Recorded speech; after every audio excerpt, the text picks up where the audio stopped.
Chapter 876. Bai Yiqiao was pressed against the wall by Li Guzi. She smelled the disgusting smell on Guzi's body and his sweat fermented the disgusting smell. When he spoke to her, he revealed a mouthful of big yellow teeth with vegetable leaves and shredded meat on them. Bai Yiqiao felt that her eyes were going blind. Thinking that she had been defiled by such a person and that disgusting thing had entered her body, Bai Yiqiao wished she could kill Li Guzi. Now that Li Guzi wanted to defile her, Bai Yiqiao was so angry that her whole body trembled and her eyes were red. "Get out of here. If you dare to be disrespectful to me, I will kill you." Bai Yiqiao pushed Li Guzi away and was about to leave. Li Guzi stopped in front of Bai Yiqiao and said wretchedly, "Give me one more time, or I will tell everyone that you are having an affair with me. If you dare, I will really kill you." Bai Yiqiao said coldly. "Don't be like this, a night of husband and wife is 100 days of grace." Li Guzi said shamelessly, "We are also considered a wild couple. Last night was too dark, and he was too excited to enjoy it." Now that Li Guzi saw Bai Yiqiao's delicate face, his heart was ready to move. Li Guzi raised the banknotes in his hand. "Believe it or not, I will tell everyone that you gave me money to find a wild man." Bai Yiqiao was so angry that she was stunned.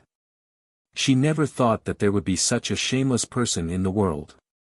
Bai Yiqiao's heart was filled with hatred. Why was she defiled by this dog? Chen Ermiai was lucky enough to escape. Li Guzi looked at Bai Yiqiao in a daze and smiled. He reached out and touched Bai Yiqiao's small hand. Bai Yiqiao reacted and shook off Li Guzi's hand. "Li Guzi, if you want to live, then be honest." Li Guzi's face darkened and he shouted loudly, "There is a wife who is lewd and thirsty for a man. She will also give money." Li Guzi's words instantly attracted the attention of many men. Looking at Bai Yiqiao beside him, their eyes revealed obscenity as they leaned over. Bai Yiqiao's head buzzed and she almost fainted. The eyes of these men were like blades, cutting her body. Bai Yiqiao covered her face with her long sleeves and ran away. Li Guzi chased after Bai Yiqiao. "As long as you give me one more time, I promise I won't make trouble again," Li Guzi said shamelessly.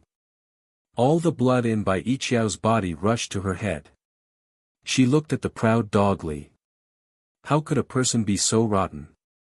If she lost a good man like Fang Yong because of such a rotten person, Bai Yiqiao felt that she had nothing left to live for. Bai Yiqiao took a deep breath, and a cold aura came out from between her teeth. "Go to the inn." Okay. Li Guzi laughed. After laughing, he said, "You have to give me money." "I don't have money for accommodation."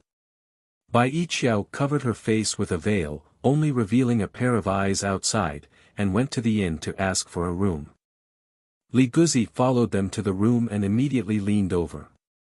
Bai Yiqiao vomited in disgust and said, "Can you go wash up? Wash it clean." Okay.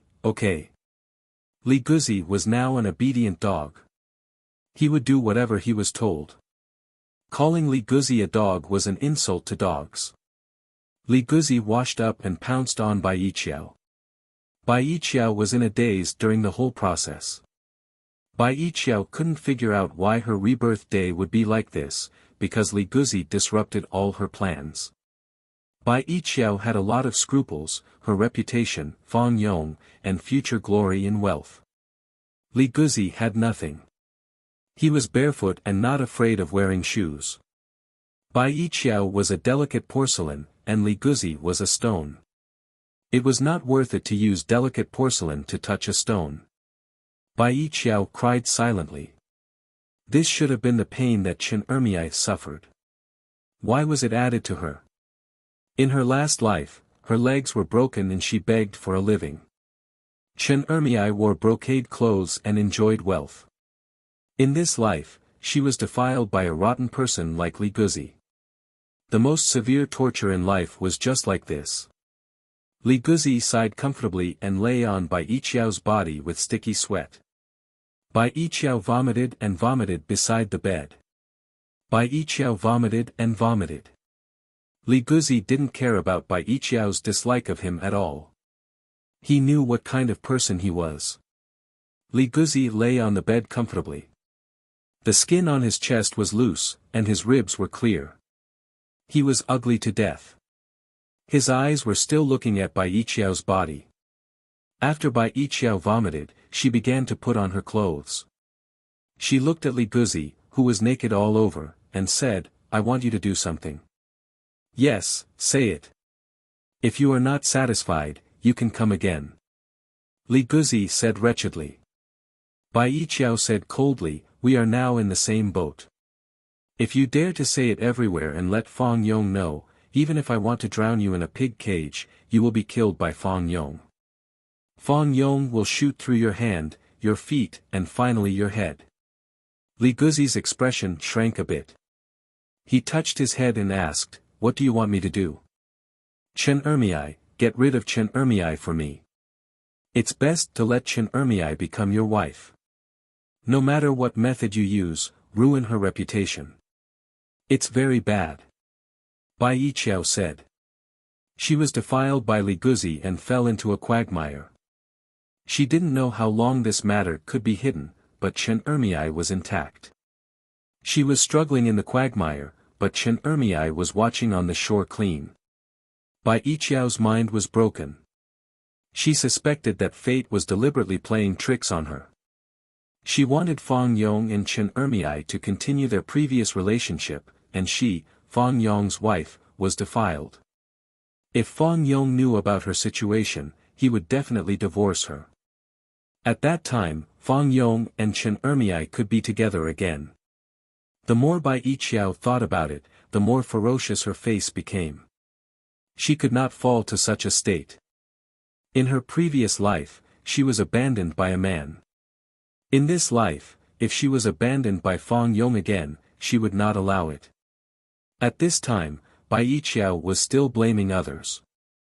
If she didn't have the intention to harm Chen Ermiai and find a rotten person like Li Guzi, and get involved with Li Guzi, how could such a thing happen? She had already married Fong Yong. Why was she so cruel to Chen Ermiai who didn't know anything? Li Guzi couldn't help but ask, "How did Chen Ermiai offend you? You have to treat her like this. Don't worry about it. In short, I want you to get rid of Chen Ermiai." Bai Yiqiao opened the door and left. Li Guzi took out the silver notes and smiled. He flicked his finger and said to himself, "I didn't expect this woman to be so rich." Li Guzi put on his clothes and took the money to spend.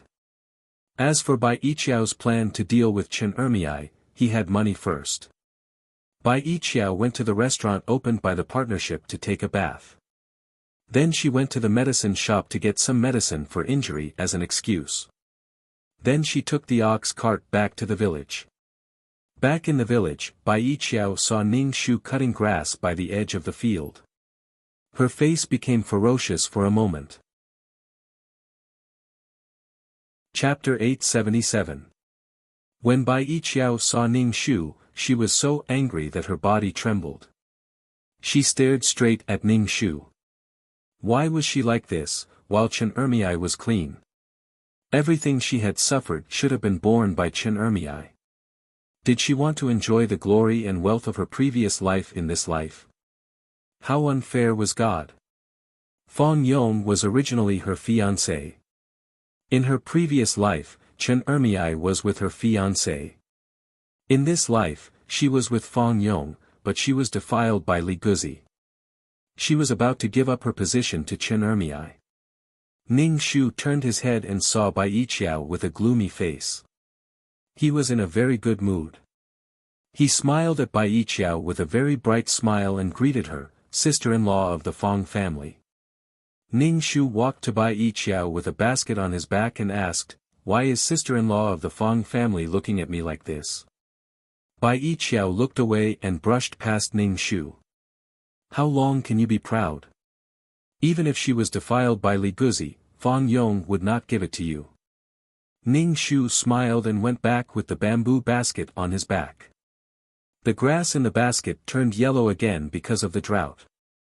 If this goes on, there will be no chicken or duck to eat in the future.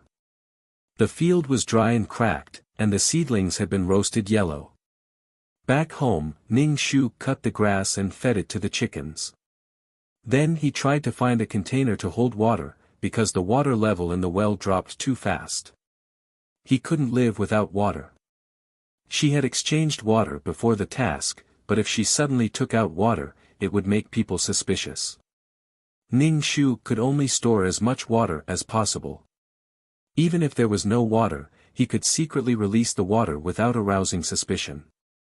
At noon, Ning Shu's father Chen said, "Dad, let's kill the livestock at home slowly. There is nothing to feed them." If he fed the food at home to chickens, ducks and geese, he was afraid that Chen's father would jump. Mrs. Li said, "I also think we can kill them slowly." Chen's father sighed.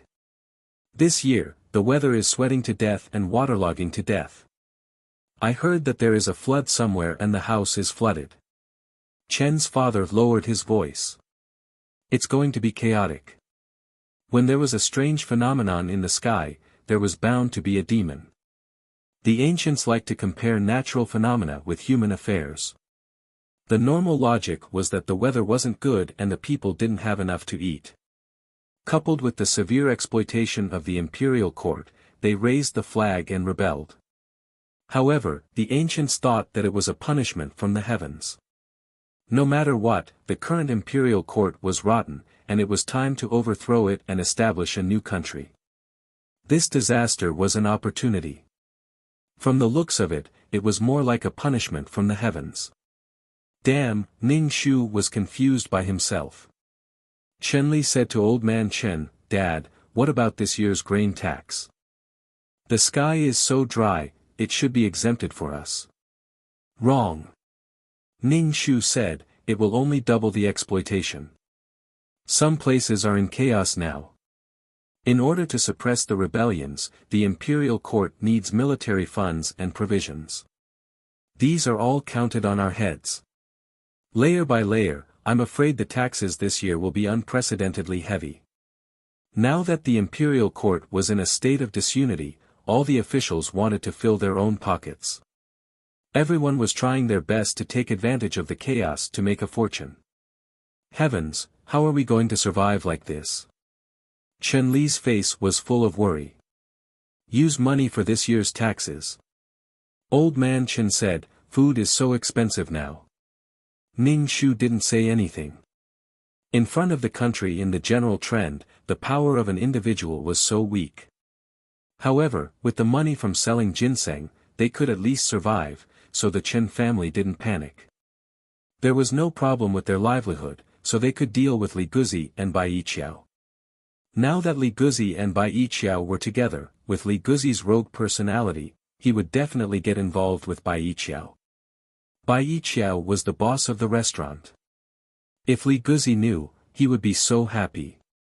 In the middle of the night, Ning Shu went to Li Guzi's house and found that Li Guzi wasn't at home. He didn't know where he went. He probably had a relationship with Bai Yiqiao and blackmailed her. Li Guzi was just as Ning Shu guessed. He was now in the gambling house with the money Bai Yiqiao gave him. With 100 taels, Li Guzi didn't pay back the loan sharks. First, he went to the bank to exchange for silver, 8 delicacies, and played with 2 brothel girls.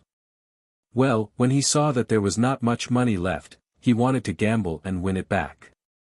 As a result, he had no money in his pocket. Without money, Li Guzi went to borrow money from the loan sharks and continued to gamble. In the end, he was thrown out of the gambling house. Li Guzi, who had no money, instantly thought that he hadn't paid back the loan sharks and owed another 100 taels. He couldn't help but scratch his head. He instantly remembered that his hands and feet were going to be cut off. How painful it would be. The next morning, Li Guzi returned to the village as if his butt was on fire and ran to find Bai Yiqiao. Bai Yiqiao was very upset now. Because she had done something wrong to Fang Yong, she became more and more gentle to him. Because she was afraid of being abandoned, afraid that she would be like her last life. She was afraid that Fang Yong would know the truth and be unhappy. In the past, Bai Yiqiao had a little temper, which was the interest between husband and wife, but now Bai Yiqiao didn't know how to describe it. Lowly, very lowly. Fang Yong always felt that something was wrong with Bai Yiqiao. He couldn't help but ask, "What's wrong with you?" When Bai Yiqiao heard this, her body couldn't help but tremble. She said with a smile, "It's nothing." Fang Yong just frowned and shook his head. "You've lost weight recently, and there's no color on your face. Just wait for me to do the things at home. Are you not feeling well?" Bai Yiqiao touched her face, suppressing the fear in her heart. She said with a smile, "It's okay. It's probably too hot. I don't have any energy." Fang Yong only thought that Bai Yiqiao couldn't stand the hot weather.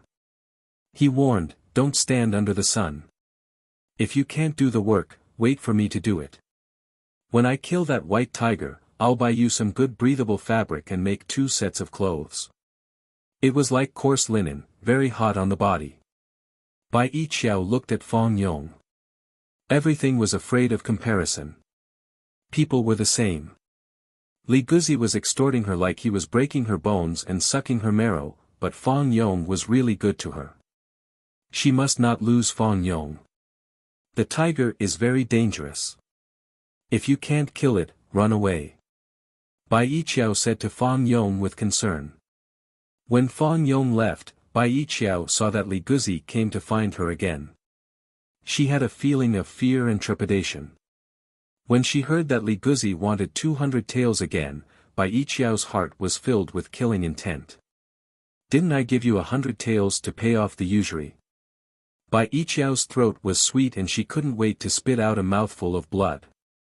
Li Guzi said, 100 taels is not enough. It's compound interest. I want to use 100 taels to gamble enough money. Bai Yiqiao was so angry that she felt dizzy. Li Guzi was a scum, a rotten person. "Sister Bai, can you help me pay back the money?" Li Guzi said, "As long as you help me pay back the money, I will immediately help you deal with Chen Ermiai and let Chen Ermiai be despised by thousands of people." "Why should I believe you?" Bai Yiqiao's heart was filled with all kinds of emotions, full of anger, indignation, fear, and sadness. Chapter 878. Bai Yiqiao knew what kind of person Li Guzi was, but he just wanted to cheat money from her. Scum. But why would she have a relationship with such a scum? This man should be Chen Ermiai's husband. Chen Ermiai enjoyed a lifetime of glory and wealth in her last life. In this life, she should pay off her debts. "Li Guzi, don't think I don't know what you're thinking." Bai Yiqiao said coldly. "If you don't give me money, I'll let you be cursed by thousands of people." Li Guzi threatened, "You can only believe me. If I'm better, you can be better. Otherwise, I'll fight to the death." Li Guzi took advantage of the fact that he had caught Bai Yiqiao's pigtail and threatened to blackmail her. Bai Yiqiao took a deep breath, "You solve Chen Ermiai for me first, and I'll give you money." When Li Guzi heard that Bai Yiqiao had money, his eyes suddenly lit up and he immediately said, "You want me to pay back the money? Chen Ermiai's matter needs to be considered in the long run." Bai Yiqiao had lived for 2 lives. How could she not know that Li Guzi was perfunctory? She said coldly, "If I don't solve Chen Ermiai's matter, I won't give you a single copper coin. I'm going to be cut off by the loan sharks. As long as I'm not dead, I'll tell everyone about your affair, and you're the one who found me. It's you who defiled me." Bai Yiqiao trembled with anger at Li Guzi's words. Li Guzi said indifferently, "Anyway, you'll be called a slut." Bai Yiqiao stared at Li Guzi, her eyes red with deep hatred. When Li Guzi saw that Bai Yiqiao didn't give him money, he actually reached out and searched Bai Yiqiao's body, which scared Bai Yiqiao. If someone saw it, it would be terrible. Bai Yiqiao said angrily, "Just you wait. There's still interest. The interest is 100 taels." Li Guzi rubbed his chin and said. Bai Yiqiao staggered, went into the house, and took the banknotes. Li Guzi immediately took the banknotes and ran away without a trace. 300 taels were gone. Many people had never seen such a huge amount of money in their lives. She also lost half of her savings. Bai Yiqiao wanted to kill Li Guzi, but when she thought that Chen Ermiai was not tortured by Li Guzi, she was very unwilling. Li Guzi was kept alive to deal with Chen Ermiai. Only by dragging Chen Ermiai into the quagmire, there would be no possibility between Fang Yong and Chen Ermiai. The more she was disgusted by Li Guzi, the more Bai Yiqiao knew how good Fang Yong was. She had been reborn for Fang Yong and was on par with him. This time, Li Guzi paid back the loan honestly. He still had a lot of money left, which was enough for Li Guzi to live a carefree life for a while. Bai Yiqiao waited every day for Li Guzi to pester Ning Shu and splash dirty water on Ning Shu, but Li Guzi didn't appear. Bai Yiqiao was so angry that her lungs were about to explode. When Dog Li ran out of money, he would appear in front of her. Li Guzi was treating her as a bank. Bai Yiqiao had too many things in her heart. She was so worried that she couldn't even eat. She used to be delicate and tender, but now she was sick and her face was pale. She was under too much pressure. Fang Yong saw her like this and asked Bai Yiqiao what happened. Bai Yiqiao always said that it was nothing, so Fang Yong gave all the game to Bai Yiqiao to nourish her body. Compared with Bai Yiqiao's worries, Ning Shu's life was much simpler. In addition to doing housework, he read books. Reading some medical books, Chun-Li asked Ning Shu if he knew these words. Ning Shu said he didn't know. Sometimes he went to the street to ask the person who wrote letters. Chun-Li had a headache when he saw the curved words. He didn't care what Ning Shu was reading. Ning Shu asked, "Second sister, I want to join the army."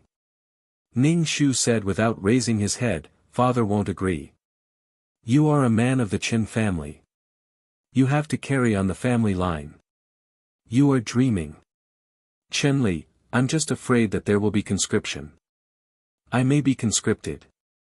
Chun-Li said, "I want to join the rebellion army." "Lower your voice." Ning Shu couldn't help but say, "Whether it's the Imperial Army or the Rebellion Army, people will die. If you don't carry on the Qin family's bloodline, father will break your legs." Not everyone had Fang Yong's luck. With Chen Li's IQ, he was definitely someone who would be used as cannon fodder. Simple and honest people were not used to staying in the army. Not only did they have to face the enemy, but they also had to face the scheming of their own camp. It was impossible to imagine what Chen Li would be like inside. Perhaps he could be polished and become a wily old fox, but before that, he had to ensure that he survived. Moreover, the conditions of the rebellion army weren't good. They didn't have food to eat or clothes to wear. However, they waved the banner of justice to make the people accept them. Chen Li sighed and didn't say anything.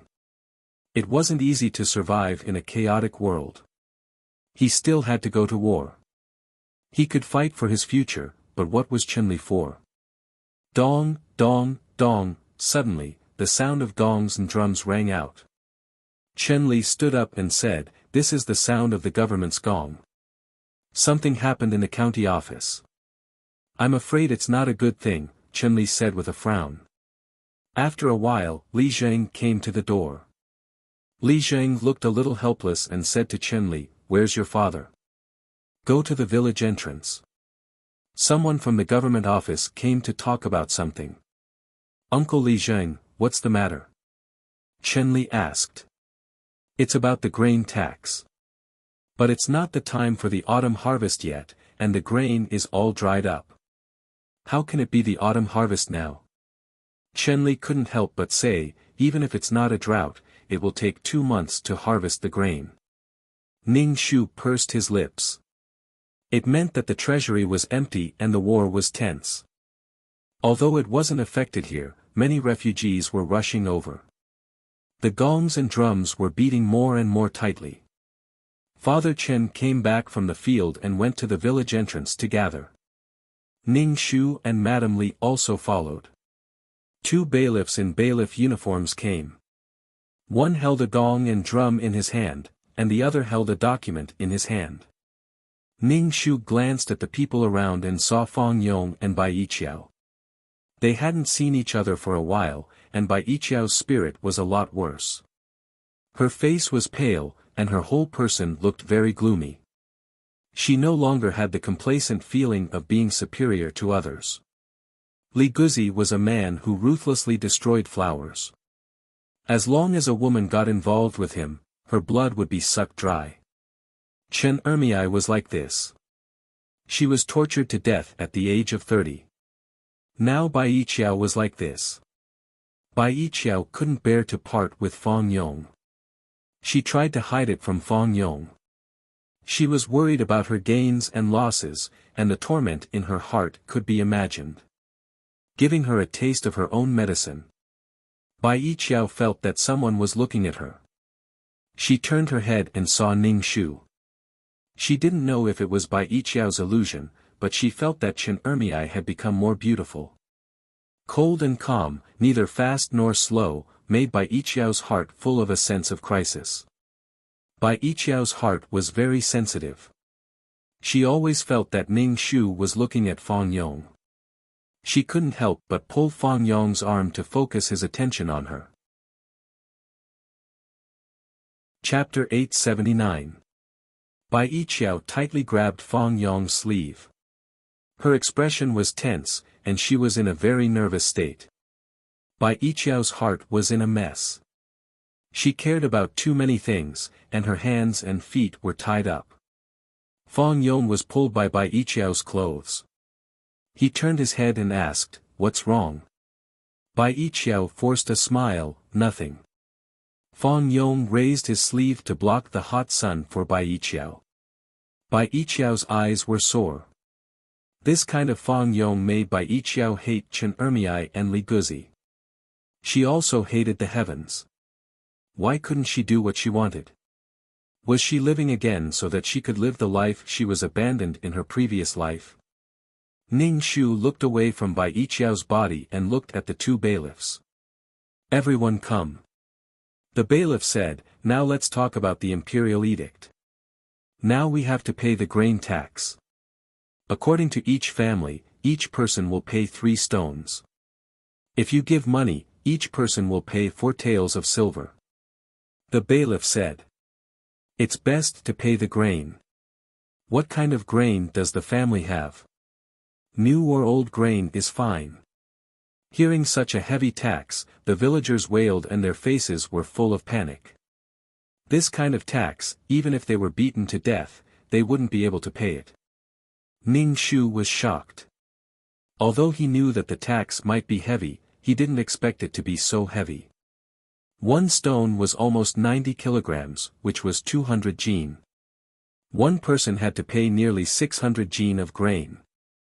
Like the Chen family of 4, they had to pay 2,000 jin of grain. In ancient times, the yield per mu was very low, only a few hundred jin. Not to mention, it was a drought now, and there was no grain. As for 4 taels of silver, for the poor people, they couldn't save that much money in a year. No, they couldn't save that much in 2 or 3 years. 4 taels of silver for one person. The imperial court was really treating this like a child's play. All they had to do was talk. It was simply forcing people to rebel. The bailiff said something about loyalty and patriotism. When the country was in danger, they should pay for the country. He also scolded the rebels, saying that as long as the rebels were caught, they would be executed. The bailiff told everyone to go home and prepare. 10 days later, they would come to collect the grain and money. Ning Shu couldn't help but shake his head. If the heavens wanted people to die, they would first make them crazy. The imperial court had really gone crazy, not giving the common people any chance to live. In order to survive, revolts and riots were all too normal. Bai Yiqiao turned her head and swept a glance at Ning Shu. Seeing Ning Shu's dignified expression, she sneered in her heart. His family had more than 100 taels of silver, but he still pretended to be frowning. It was extremely disgusting. Seeing the other Chen family members' relaxed expressions, Bai Yiqiao suddenly called out, "Big brother bailiff." Hearing Bai Yiqiao's voice, Ning Shu immediately looked at Bai Yiqiao. Seeing the indescribable cruelty on Bai Yiqiao's face, he had a bad premonition. Bai Yiqiao glanced at Ning Shu and said to the bailiff, "There is a family that can pay the taxes." Bai Yiqiao pointed at Ning Shu. The Chen family found a ginseng, but it sold for a lot of money. When Bai Yiqiao said this, the surrounding villagers all stared at the Chen family. Their eyes were inexplicable as they whispered to each other. They even said that the Chen family had kept it a secret. No one could pay the taxes, they didn't even have food to eat, but the Chen family actually sold the ginseng. How much money was that? They didn't worry about scarcity but inequality. They didn't worry about poverty but chaos. Right now, the villagers just wanted to pay the taxes and live a peaceful life, and the Chen family was the breakthrough. Now, the Chen family had become the target of public criticism. When the bailiff heard this, his eyes lit up. His eyes were filled with greed. Old man Chen's face was extremely ugly. Looking at Fang Yong and Bai Yiqiao, Chun-Li actually wanted to rush over and hit Bai Yiqiao. "Bai Yiqiao, do you have a mouth just to talk nonsense?" Chun-Li rolled up his sleeves, his face trembling as he roared at Bai Yiqiao. Seeing this, Fang Yong hurriedly protected Bai Yiqiao behind him. Ning Shu calmly stopped the rioting Chun-Li. Fang Yong was also inexplicably shocked. He never thought that Bai Yiqiao would say this in such a situation. The two families had agreed to keep this matter a secret. "Yiqiao." Fang Yong frowned and shouted. He couldn't understand why Bai Yiqiao would do such a thing that harmed others. Seeing Fang Yong's expression, Bai Yiqiao's heart trembled. She pursed her lips and said, "I'm telling the truth." Ning Shu let out a deep breath and said to the bailiff whose face was filled with greed, "The Chen family did find a ginseng, but the hunter Fang Yong was present. This ginseng was sold to the town's Ji Shi Tang for 200 taels. Bailiff Big Brother can go and verify it. Then the 200 taels will be divided between the Chen family and the Fang family." The bailiff and the villagers looked at Fang Yong and Bai Yiqiao. Fang Yong wiped his face. So Bai Yiqiao did something that harmed others without benefiting herself. He knew that this would be the result. Just as he was about to speak, Ning Shu spoke first. "It was sold for 200 taels. Because this ginseng was found by Fang Yong got the biggest share, 150 taels. The Chen family got 50 taels." Ning Shu said calmly. When the Chen family heard Ning Shu's words, they were stunned for a moment and then didn't say anything. The first one to be unkind was the Fang family, so they couldn't be blamed for being unjust. When Fang Yong heard Ning Shu say that he gave the Fang family 150 taels, his face became very ugly. Bai Yiqiao was so angry that her face turned pale.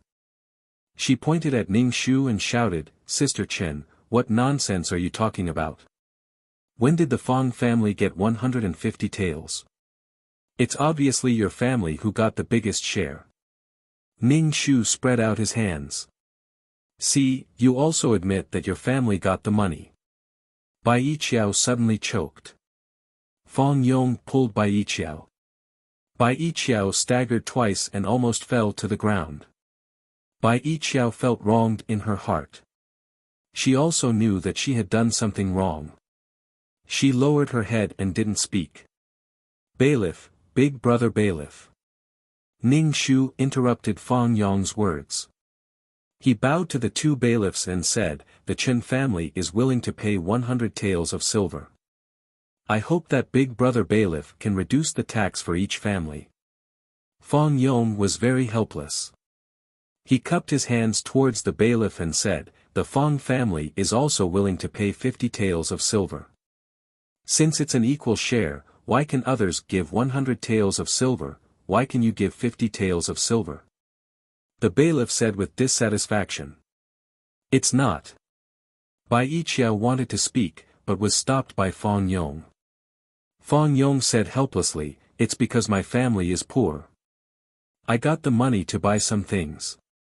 That's all I have left. Give me as much as you have. Hand it all over. When you go back and report it to your parents, they will definitely praise your two families." The bailiff said. Ning Shu, these words were like farts. He didn't believe a single word. In the end, Fang Yong handed over 70 taels of silver. The two bailiffs received nearly 10 jeans of silver and left with satisfaction. The villagers thanked Father Chen. Father Chen had never been respected so much before. He was proud, distressed and conflicted. So much money. That Bai Yiqiao is beautiful and gentle. I didn't expect her mind to be so vicious. As soon as he returned home, Chun-Li gnashed his teeth and said. Chapter 880.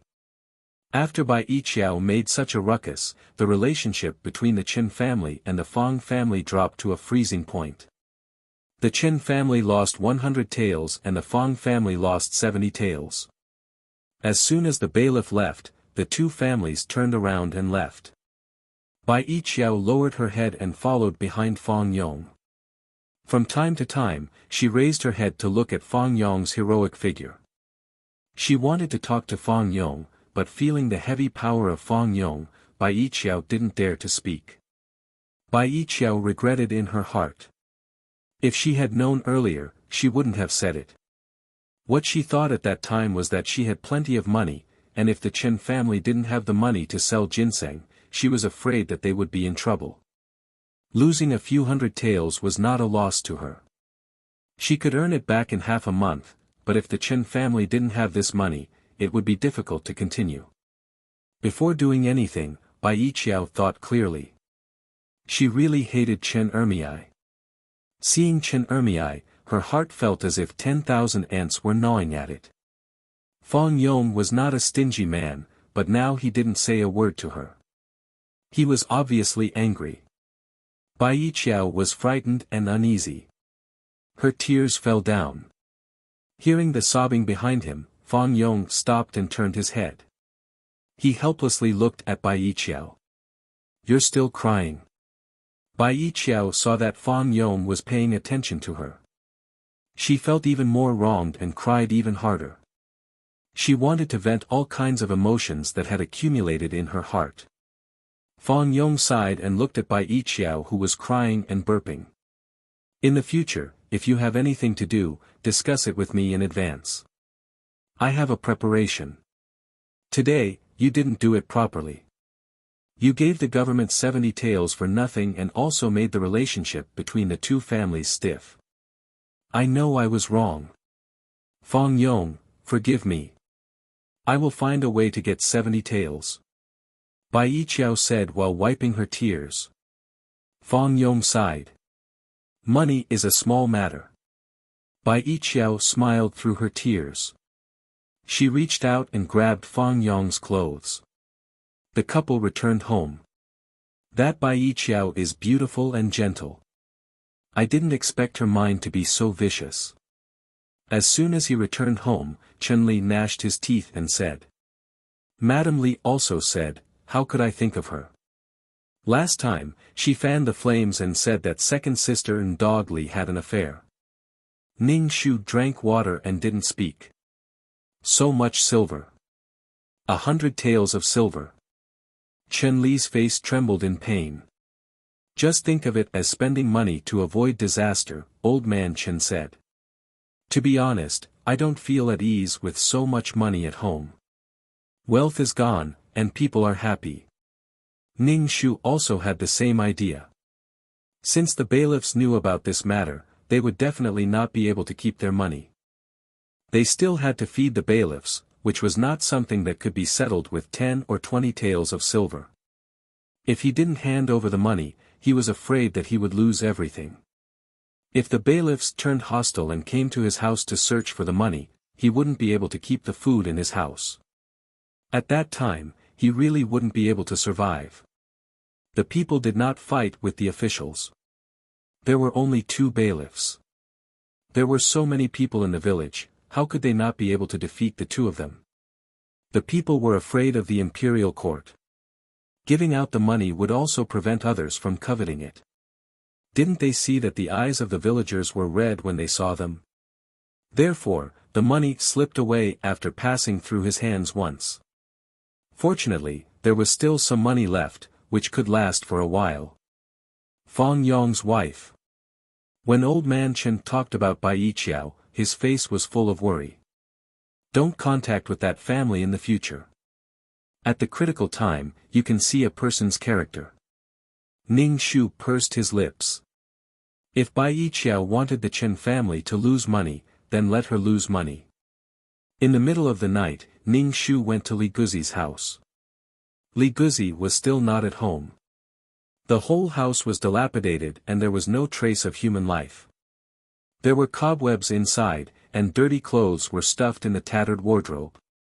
A person like Li Guzi was not a person who could live a good life. Chen Ermei married such a man and suffered a lot. She was tortured to the point that she didn't recognize a ghost. Li Guzi didn't know how to cherish people. It was fine if he didn't cherish people, but he also beat women, exerted violence, did nothing, and still needed women to support him. Scum and beast were not enough to describe Li Guzi. Not seeing Li Guzi, Ning Shu turned around and left. Early the next morning, Ning Shu told the Chen family that he was going to the town to buy something. Now that there was no money at home, old man Chen told Ning Shu to save money and not buy anything inexplicable. Ning Shu took the basket and got on the ox cart to the town. Ning Shu was going to find Li Guzi. Bai Yiqiao used Li Guzi to ruin Chen Ermei's life, so she would use Li Guzi to deal with Bai Yiqiao. Now the Fang family was still calm. He knew that Bai Yiqiao was going to hide this matter and live with Fang Yong as if nothing had happened. Ning Shu wouldn't tell Fang Yong that his wife had cheated on him. It was better for dogs to bite each other, and his hands wouldn't be stained with blood. Ning Shu arrived at the town and went to the rouge shop to buy some cosmetics. He simply dressed up and changed his appearance. His face was full of pockmarks, and he was ready to go to the gambling house to find Li Guzi. Li Guzi had money, so he would definitely gamble. Anyway, Li Guzi didn't do anything serious. He was either in the red light district, in the gambling house, or in the restaurant to eat and drink. Ning Shu walked into a gambling house. The gambling house was full of smoke and noise. It was crowded with people. The men were bare-chested and sweating profusely. In addition to the hot weather, the smell in the air was simply disgusting. Ning Shu covered her nose with a handkerchief and looked for Li Guzi everywhere. He saw Li Guzi at a gambling table. Li Guzi stared at the dealer shaking the dice. His eyes were red and his face was very dark. Obviously, he had been gambling all night. He didn't have much money in front of him, only 2 pieces of silver. The dealer shook the dice for a while. Opening the goo was big, while Li Guzi bet on small. Li Guzi was so annoyed that his face was blue and his eyes were red, but he still continued to gamble and bet all the money in front of him. Ning Shu covered his nose and went out. He waited for Li Guzi at the gate of the gambling house. Anyway, Li Guzi would naturally come out when he had no money. Ning Shu fanned himself with his sleeves. It was so hot that the air was distorted by the heat. Not long after, Li Guzi was thrown out by the thugs of the gambling house. Li Guzi was thrown to the ground and gasped in pain. Li Guzi got up from the ground and patted the dust on his clothes. He felt hungry and was ready to go to the restaurant to eat something. Then he had to find a way to get money. Speaking of money, Li Guzi thought of Bai Yiqiao. He didn't know where Bai Yiqiao got the money.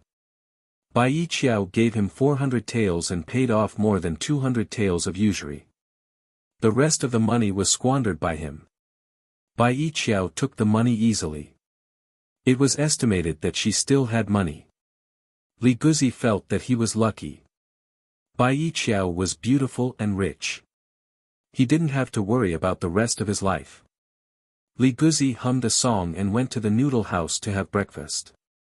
Ning Shu followed Li Guzi and saw him enter the noodle house. Ning Shu found two men and gave them some money. He asked them to go to the noodle house and talk later. Chapter 881. Ning Shu gave the two men some money. When the men saw that they could get money just by saying a few words, they went into the noodle shop and ordered 2 bowls of noodles. If you ask me, this noodle is really tasteless. A man said. It's not tasty. It's already good to have noodles to eat. It's already good to have a bowl of noodles to eat in this kind of weather. It's going to be even more expensive next year. The other man said. Let me tell you, it's really not tasty. There's no oil and only 2 pieces of salt. There's not even any onions. How can you eat it? The man put down his chopsticks. You haven't eaten it before. Auspicious House's food is called delicious. It's extremely fragrant. It's really that delicious. I've also heard of Auspicious House. It's just that the food there is expensive. I've eaten it before. My cousin works as a servant in a large family. He follows the young master and is rewarded a bit. The man said. It's all eaten by people from large families. Auspicious House makes a lot of money. Barbecued meat brushed with oil and sprinkled with all kinds of seasonings. TSK TSK TSK, that taste. The man's face was filled with reminiscence. Hearing the two talk, Li Guzi also felt that the noodles were tasteless. He couldn't eat it at all. With Li Guzi's lazy character, of course he had eaten Auspicious House's food. Hearing the two talk, he was especially greedy. He touched the money in his bag and wanted to eat a meal, but it was only 2 copper coins. He definitely couldn't eat it. Really, she had aroused his craving for food. Who opened this Auspicious House? How much money does it make every day? A man exclaimed. It's the young master of the Wen family, Wen Yu. The Wen family is originally rich and is one of the top families in town. But I heard that this restaurant was opened in partnership with a woman. Woman? Yes, this woman is very low-key. I heard that she's called Bai Yiqiao. I heard that she's a peasant woman. I just heard that, but I don't know if it's true. Who knows? Li Guzi was about to pay the bill and leave, but when he heard this, his fingers trembled. His heart was in turmoil. This restaurant was opened by Bai Yiqiao. This woman really kept it a secret. No one in the village knew that she opened such a profitable restaurant. Perhaps even Fang Yong, who was sleeping next to her, didn't know. Then he thought that giving him a few hundred taels was not a big deal, so it made sense. Otherwise, how could Bai Yiqiao have so much money and casually give him money? Li Guzi felt that the heavens were really helping him. Li Guzi threw 2 copper coins on the table and left the noodle shop for Auspicious House. Ning Shu followed behind Li Guzi and arrived at the auspicious residence. Li Guzi casually walked into the auspicious residence and carefully sized it up. The more he looked at it, the more imposing it was. Rich people came and went. Li Guzi touched his chin. It seemed that a few hundred taels from Bai Yiqiao was a small number. This was simply a hen that laid golden eggs. A waiter came up and asked Li Guzi what he wanted to eat. When Li Guzi saw the bowed waiter, he felt refreshed from his feet to the top of his head. He felt that he was also a character. He was Bai Yiqiao's man. Li Guzi didn't eat in the hall. Instead, he ordered a private room. He ordered whatever dishes were expensive. He ordered a table full of fragrant dishes. Li Guzi felt that the days of immortals were just like this. Li Guzi ate and burped.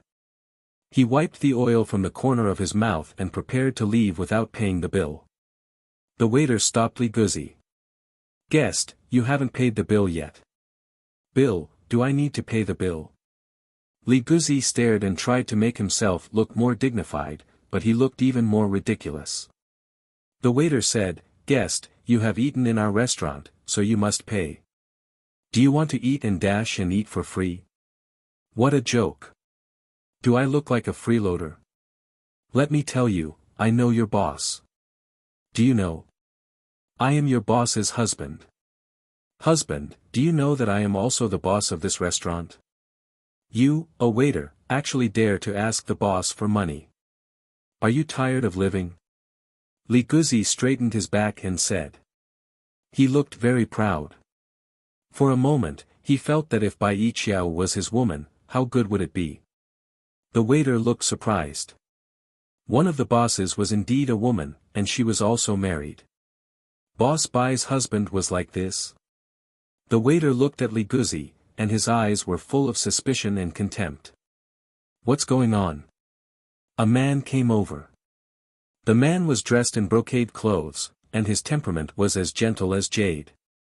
He walked towards Li Guzi step by step. Li Guzi felt that he had seen a celestial being. Boss, this man said that he was Boss Bai's husband. The waiter said. When you looked up and down at Li Guzi. Her face was normal. Li Guzi was a little embarrassed and felt ashamed. Are you really Bai Yiqiao's husband? When you asked aloud. Of course. Li Guzi stammered and felt that the brilliance of the other party made him at a loss. He was good-looking and rich. He was really reincarnated.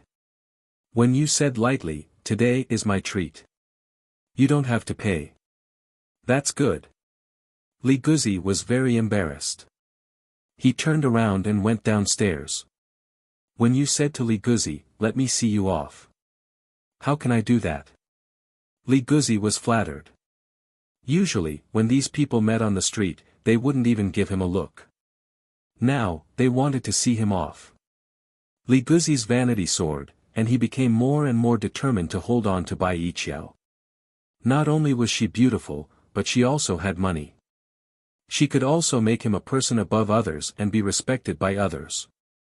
Ning Shu, who was standing at the entrance of the restaurant, saw Li Guzi being sent out. He raised his eyebrows and saw the man beside Li Guzi. He was beautiful, with bright eyes and delicate eyebrows. He looked like an elegant young master. Oh, this was a member of the Queen group who admired Bai Yiqiao. As for Wen Yu, she was born in a merchant family. She didn't wear any gold or silver, but her temperament was outstanding. She didn't look like a merchant at all. However, she looked gentle like jade, but inside, she was an old fox and profiteer. How much charm did Bai Yiqiao have to be able to make such a man fall in love with a married woman? Li Guzi said a few words to Wen Yu and ran away. Facing Wen Yu, he felt extremely embarrassed. He was suppressed by the other party's momentum. He didn't even know where to put his hands and feet. In fact, Wen Yu was testing Li Guzi in all aspects in her heart. In the face of a love rival, she couldn't help but show off her momentum. Li Guzi obviously couldn't do it. Bai Yiqiao loved her husband very much. If her husband was like this, Wen Yu shook her head. She was afraid that this man was not Bai Yiqiao's husband. It had to be said that Bai Yiqiao was cautious. She never told Fang Yong about her opening a restaurant. Her plan was to wait until Fang Yong joined the army and then give him a surprise. In her previous life, Bai Yiqiao begged for a living. She knew the importance of money too well. She didn't have any clothes to wear and froze to death in the ice and snow. Even if she loved Fang Yong, she still had some reservations. After all, she was ruthlessly abandoned by the young master of a big family in her previous life. Chapter 882. Wen Yu narrowed her eyes and looked at Li Guzi's back. Bai Yiqiao's husband was such a person without any education. He was just a street gangster, but Bai Yiqiao's happy look didn't seem to be fake. Wen Yu said to the waiter, "Don't let him into the restaurant in the future." Wen Yu shook her head and turned back to the restaurant. In order to achieve his goal, Ning Shu went to the medicine shop to buy some medicinal materials. Now there was no money at home, so he still had to make the jade face mask to sell. He just didn't know if he could sell it. Anyway, Ning Shu didn't intend to buy the whole thing to an ordinary peasant woman. Ning Shu also sold some rodent-killing drugs. Now it was a drought, and the crops couldn't survive. Rats ran in groups on the dry and cracked land. There was a lot of food at home, and they had to be on guard against rats every day. Moreover, rats would bite people when they were hungry. The virus in the rats would spread to people and they would be infected with the plague. After buying things, Ning Shu went to the grain shop again and asked about the price. The price of grain was now several times higher than before, even for coarse grain. In the past, he could buy 10 jin of grain, but now he could only buy 2 jin at most. More merchants stored grain, intending to take advantage of the drought and riots to make a fortune. Grain would only get more and more expensive. Fortunately, he bought it and stored it before. Ning Shu took the ox cart back to the village slowly. When he got home, he dealt with the medicinal materials in his hand. Father Chen watched Ning Shu deal with it and didn't say anything. Now there was no work in the field. Father Chen wandered around the house every day and had nothing to do at all. From 3 meals a day, it was now reduced to 2 meals a day. Using old man Chen's words, there was no point in eating so much if they did nothing all day. They had to save their food. They didn't know what they would have to do this day. They had to wait until the next season's crops were ripe before they could harvest. But without farm work, 2 meals were enough. In addition to grinding medicinal powder and reading medical books, Ning Shu paid attention to the Fong family. Bai Yiqiao and Li Guzi had a relationship for a while, but the Fong family was still calm. It could be seen that Bai Yiqiao's ability was very good. Bai Yiqiao, who had experienced the internal strife in the backyard, had many more thoughts than ordinary peasant women, and was more decisive than ordinary peasant women when encountering matters. If she was an ordinary peasant woman, she would have been caught by her husband and could only cry. She would have been abandoned by her husband, pointed at by others, and even drowned in a pig cage. Her life would have been ruined. In fact, Bai Yiqiao was not as relaxed as Ning Shu thought. It could be said that she was mentally and physically exhausted. On the one hand, she had to hide it from Fong Yong, and on the other hand, she had to deal with Dog Li who came to blackmail her. Just like now, Li Guzi actually asked her for money again and even said that she was the boss of Auspicious House. Bai Yiqiao was startled. She had never told anyone, not even Fong Yong, about the Auspicious House, so where did Dog Li hear about it? What nonsense are you spouting? How could the auspicious residence be mine? Are you dreaming? Bai Yiqiao whispered. As Bai Yiqiao spoke, she looked around. She and Dog Li were squatting at the foot of a hidden wall, surrounded by withered grass. Dog Li laughed wretchedly. I know you are the boss of Auspicious House. Today, I went to Auspicious House to eat. I said I was your husband, and they didn't even take the money. When Bai Yiqiao heard Dog Li's shameless words, she was so angry that she felt dizzy. This rotten person was worthy of being her husband. Moreover, he claimed to be her husband in Auspicious House. Dog Li was such a disgusting rotten person. She couldn't imagine how Wen Yu saw her. Dog Li had ruined her image in Wen Yu's heart. As a woman, she could feel a man's feelings towards her. Bai Yiqiao knew that Wen Yu had a good impression of her, but she always pretended not to know. She didn't respond, but it was also faintly ambiguous. Bai Yiqiao subconsciously used Wen Yu's good impression of her to seek benefits. For example, every time the monthly bonus was paid, Bai Yiqiao found that there was a little more money than in the account book. Even if she insisted on returning it to Wen Yu wouldn't accept it. Bai Yiqiao looked at Dog Li with red eyes, and waves of killing intent emerged in her heart. Boss Wen also sent me out, and personally sent me to the door. Dog Li said proudly. Now I have no money on me, give me some money. Dog Li was now relying on Bai Yiqiao. As for the matter of Xing Xing painstakingly slandering Chen Ermiai, he was too lazy to do it. It was better to grab Bai Yiqiao's pigtail and ask for money. What kind of thing are you to ask me for money? You didn't do the things I told you to do, and you still want money? Do you not want your life anymore? Bai Yiqiao said coldly. Especially when she saw Dog Li's natural appearance, reaching out to ask her for money, Bai Yiqiao was so angry that her blood vessels were about to burst. I don't have money, and I'm not the boss of Auspicious House. I'm a woman, so how can I be the boss of a restaurant? Bai Yiqiao directly refused, thinking about how to take Dog Li's dog life. She was really disgusted by Guzi Li. She couldn't let Guzi Li off so easily. Otherwise, her suffering during this time would be in vain. She wanted Guzi Li to beg for death. Come on, I know you're the boss of Auspicious House. Otherwise, where did the money you gave me come from? In any case, I'm still your man. If you don't give me money, I'll tell everyone about you. I also know that you have a mole on your chest. Dog Li said proudly. If I tell this to Fang Yong, or tell the people of Auspicious House, will you still be able to stay in Auspicious House? Bai Yiqiao was so angry that her face turned pale. Her stomach was churning, and she wanted to vomit. She wanted to vomit on Dog Li's face. How could there be such a shameless person in the world? If Chen Ermiai was entangled by Dog Li, then Chen Ermiai would never be able to be with Fang Yong again. She would have no chance to be with Fang Yong.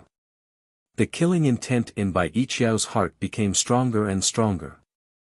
She should have killed Dog Li when he defiled her. She wouldn't have given Dog Li a second chance to defile her and lost so much money for nothing. At that time, she wanted to give Dog Li to Chen Ermiai. Now she couldn't keep Dog Li anymore. She didn't harm Chen Ermiai, but she was entangled by Dog Li. Dog Li stuck to her like a dog skin plaster. Sooner or later, this matter would be exposed. Only when Dog Li died, the matter between her and Dog Li could be hidden from the world. As for Chen Ermiai's matter, even if there was no Dog Li, there was still Dog Zhao. As long as it was a man, he could defile her reputation. She became like this because of Chen Ermiai. She was already like this, so she couldn't let Chen Ermiai be intact.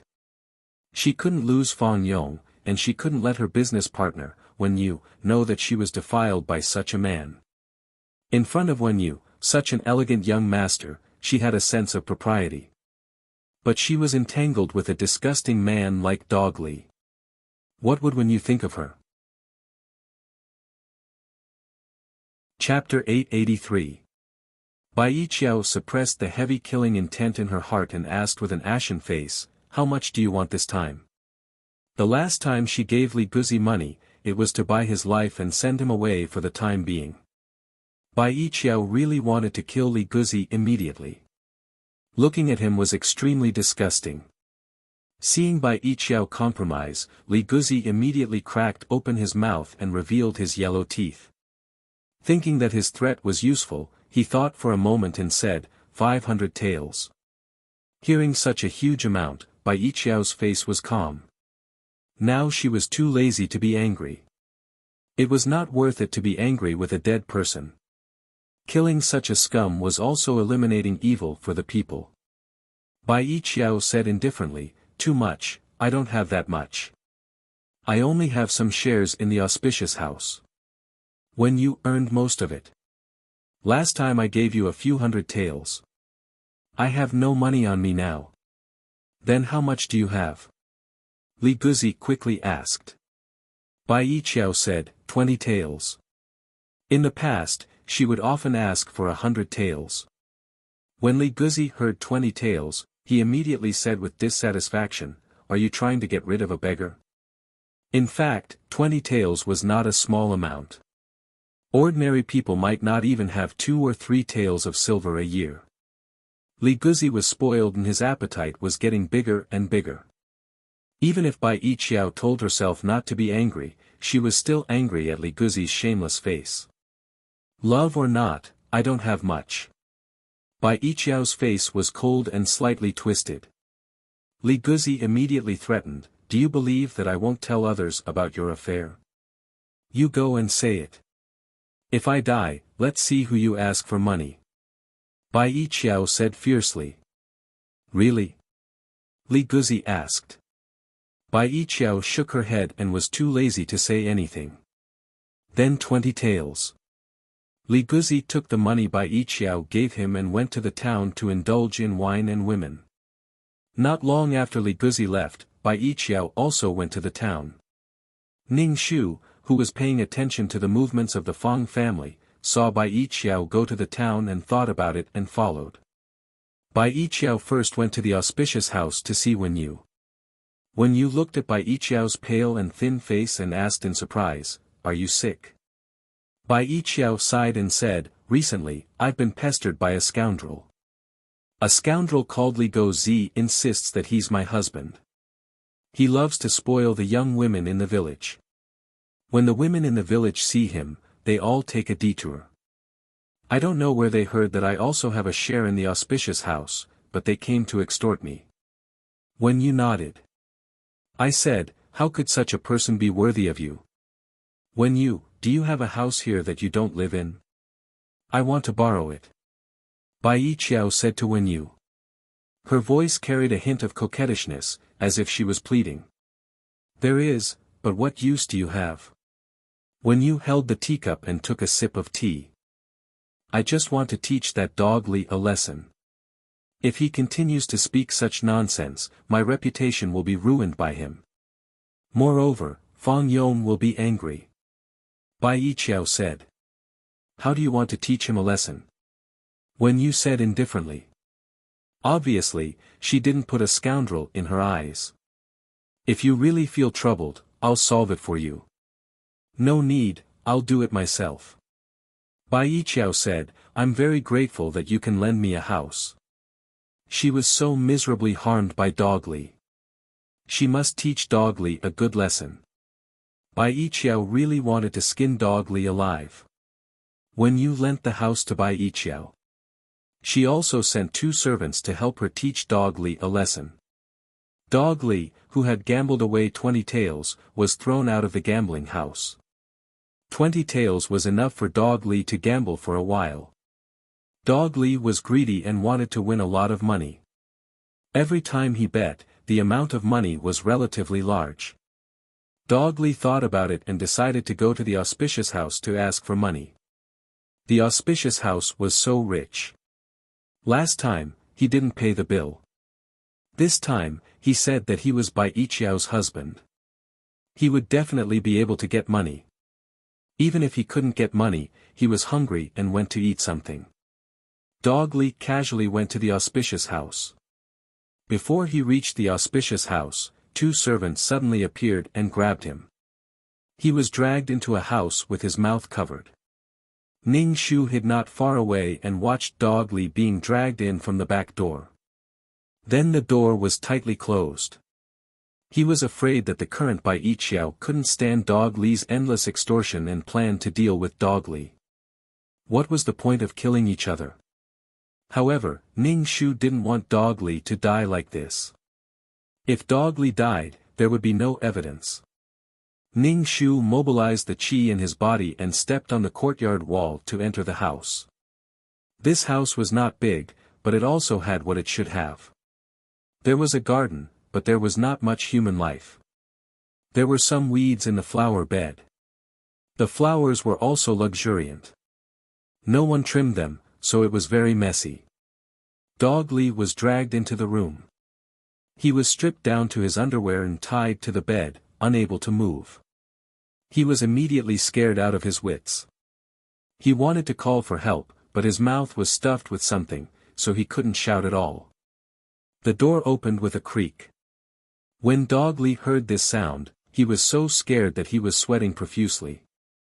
His face twitched and he turned his head to look at the door. What entered his sight was a woman's skirt, a beautiful pleated skirt. Dog Li looked up and saw Bai Yiqiao's beautiful face. Seeing Bai Yiqiao, Li Guzi immediately whimpered, his eyes imploring. Bai Yiqiao coldly looked at Dog Li on the bed. Her eyes were penetrating. Dog Li was chilled by Bai Yiqiao's gaze and couldn't help but struggle. How does it feel to lie here and not be able to move? Bai Yiqiao asked aloud. The hand behind her back took out a thick wooden ruler.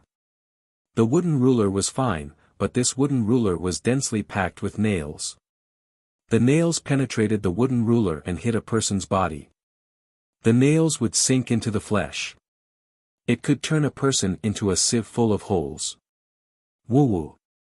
Dog Li's eyes widened. His expression was incomparably frightened. He struggled violently and crazily shook his head at Bai Yiqiao. Bai Yiqiao just coldly curled the corner of her mouth. Do you know how long I have endured you? What kind of thing are you to treat me like this? Woo-woo. Dog Li sobbed at Bai Yiqiao with tears streaming down his face. You want me to spare you, ask me for money, and threaten me. Aren't you very arrogant? Bai Yiqiao raised the wooden ruler and hit Dog Li's thigh. Dog Li's eyes suddenly bulged out. He whimpered from his throat. His whole body trembled in pain. His body spasmed uncontrollably, causing Dog Li's eyes to turn white. Bai Yiqiao took the wooden ruler and pulled it out. The nails were covered with blood. Dog Li's thigh had several bloody holes and was bleeding profusely.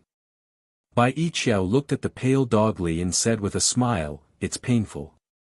The pain you put on me is 1,000 times, 10,000 times more painful than this."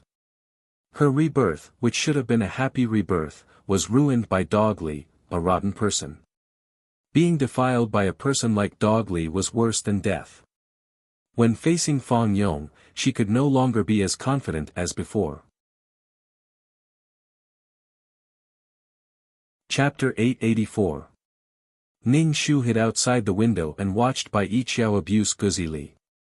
She hit Guzi Li with a board between his legs. That place was a man's most vulnerable place. It was badly mutilated by the nails. Guzi Li fainted directly. Ning Shu's eyes were straight. Listening to Bai Yiqiao's complaints, her whole person became Spartan. To be honest, Bai Yiqiao was the person who could shirk responsibility the most she had ever seen. Everything was the fault of others. She was not wrong. It was right for her to harm others for her own happy life. It was wrong for others not to let her harm them. What a weird way of thinking. Did the heavens give you a chance to be reborn just so you can torture others? She couldn't figure out why such a person would have a second chance in life. What did others do wrong to be hurt like this? Bai Yiqiao hit Guzi Li for a while. When she was tired, she stopped. Looking at Guzi Li, who was lying on the bed like a bloody man, the air was filled with a strong smell of blood. Bai Yiqiao covered her mouth in disgust and ran out. Ning Shu saw that there was no one in the room. He jumped into the room from the window and saw Guzi Li on the bed. Guzi Li was full of bloody holes. He didn't know how long he could live. Ning Shu first stuffed a fasting pill into his mouth. When the fasting pill entered his mouth, it turned into a hot current and entered every corner of his body. There was energy in his body that could support him for a while. Then he transferred a trace of energy from his dantian into Guzi Li's body. The energy could slowly repair the injured body. Ning Shu untied the rope that tied Guzi Li's hands and feet. He wrapped Guzi Li with the sheet on the bed. Guzi Li was covered with blood. Wherever he went, he would bleed. Ning Shu carried Guzi Li on his back and tied Guzi Li to himself with a rope. Ning Shu slipped out of the house. Ning Shu ran quickly and took Guzi Li to the clinic. He gave the doctor 1 tael of silver and put Guzi Li in the room behind the clinic. Ning Shu fed Guzi Li anti-inflammatory pills, but now Guzi Li couldn't even swallow water. Ning Shu ground the pills and mixed them with water. He pinched Li Guzi's chin and poured the pills into his mouth, but most of the water flowed out from the corner of his mouth. Li Guzi's face was ashen, and his breathing was weak. He looked like he was about to die. Ning Shu transferred all the qi strength in his dantian to Guzi Li. Ning Shu released his mental strength and guided the qi strength to heal Guzi Li's wound. There were many bloody holes on Dog Li's body. The energy could only stop Dog Li's bleeding. It was already good enough to stop the bleeding. The doctor in the clinic sprinkled some medicinal powder on Li Guzi's wound. Ning Shu saw that it was getting late and prepared to go back. If he went back late, the Chen family would be worried. Before leaving, Ning Shu paid the consultation fee and told the doctor not to tell anyone else that this person was here. He must not tell anyone else. Before leaving, Ning Shu bought some medicinal herbs and took the basket back to the village on the bullock cart. Bai Yiqiao, who was disgusted by the smell of blood, even vomited bile. After vomiting, her whole body was weak and she was dizzy. Bai Yiqiao had a bad premonition in her heart. Her symptoms. Pregnant. How could this be possible? Bai Yiqiao was afraid. If she was really pregnant, whose child was this? Bai Yiqiao was angry and anxious. She turned back to the room and saw that Guzi Li, who was supposed to be lying on the bed, was gone. Bai Yiqiao's heart beat heavily. Her body softened and she fell to the ground. How could Guzi Li disappear? How could he disappear when he was injured like that? He couldn't untie the rope himself. Someone come. Bai Yiqiao shouted at the two servants at the door. Where is he? Where did he go? The two Wen family servants also looked at each other. They had been guarding and didn't see anyone go out at all. Bai Yiqiao was so angry that she fainted at once.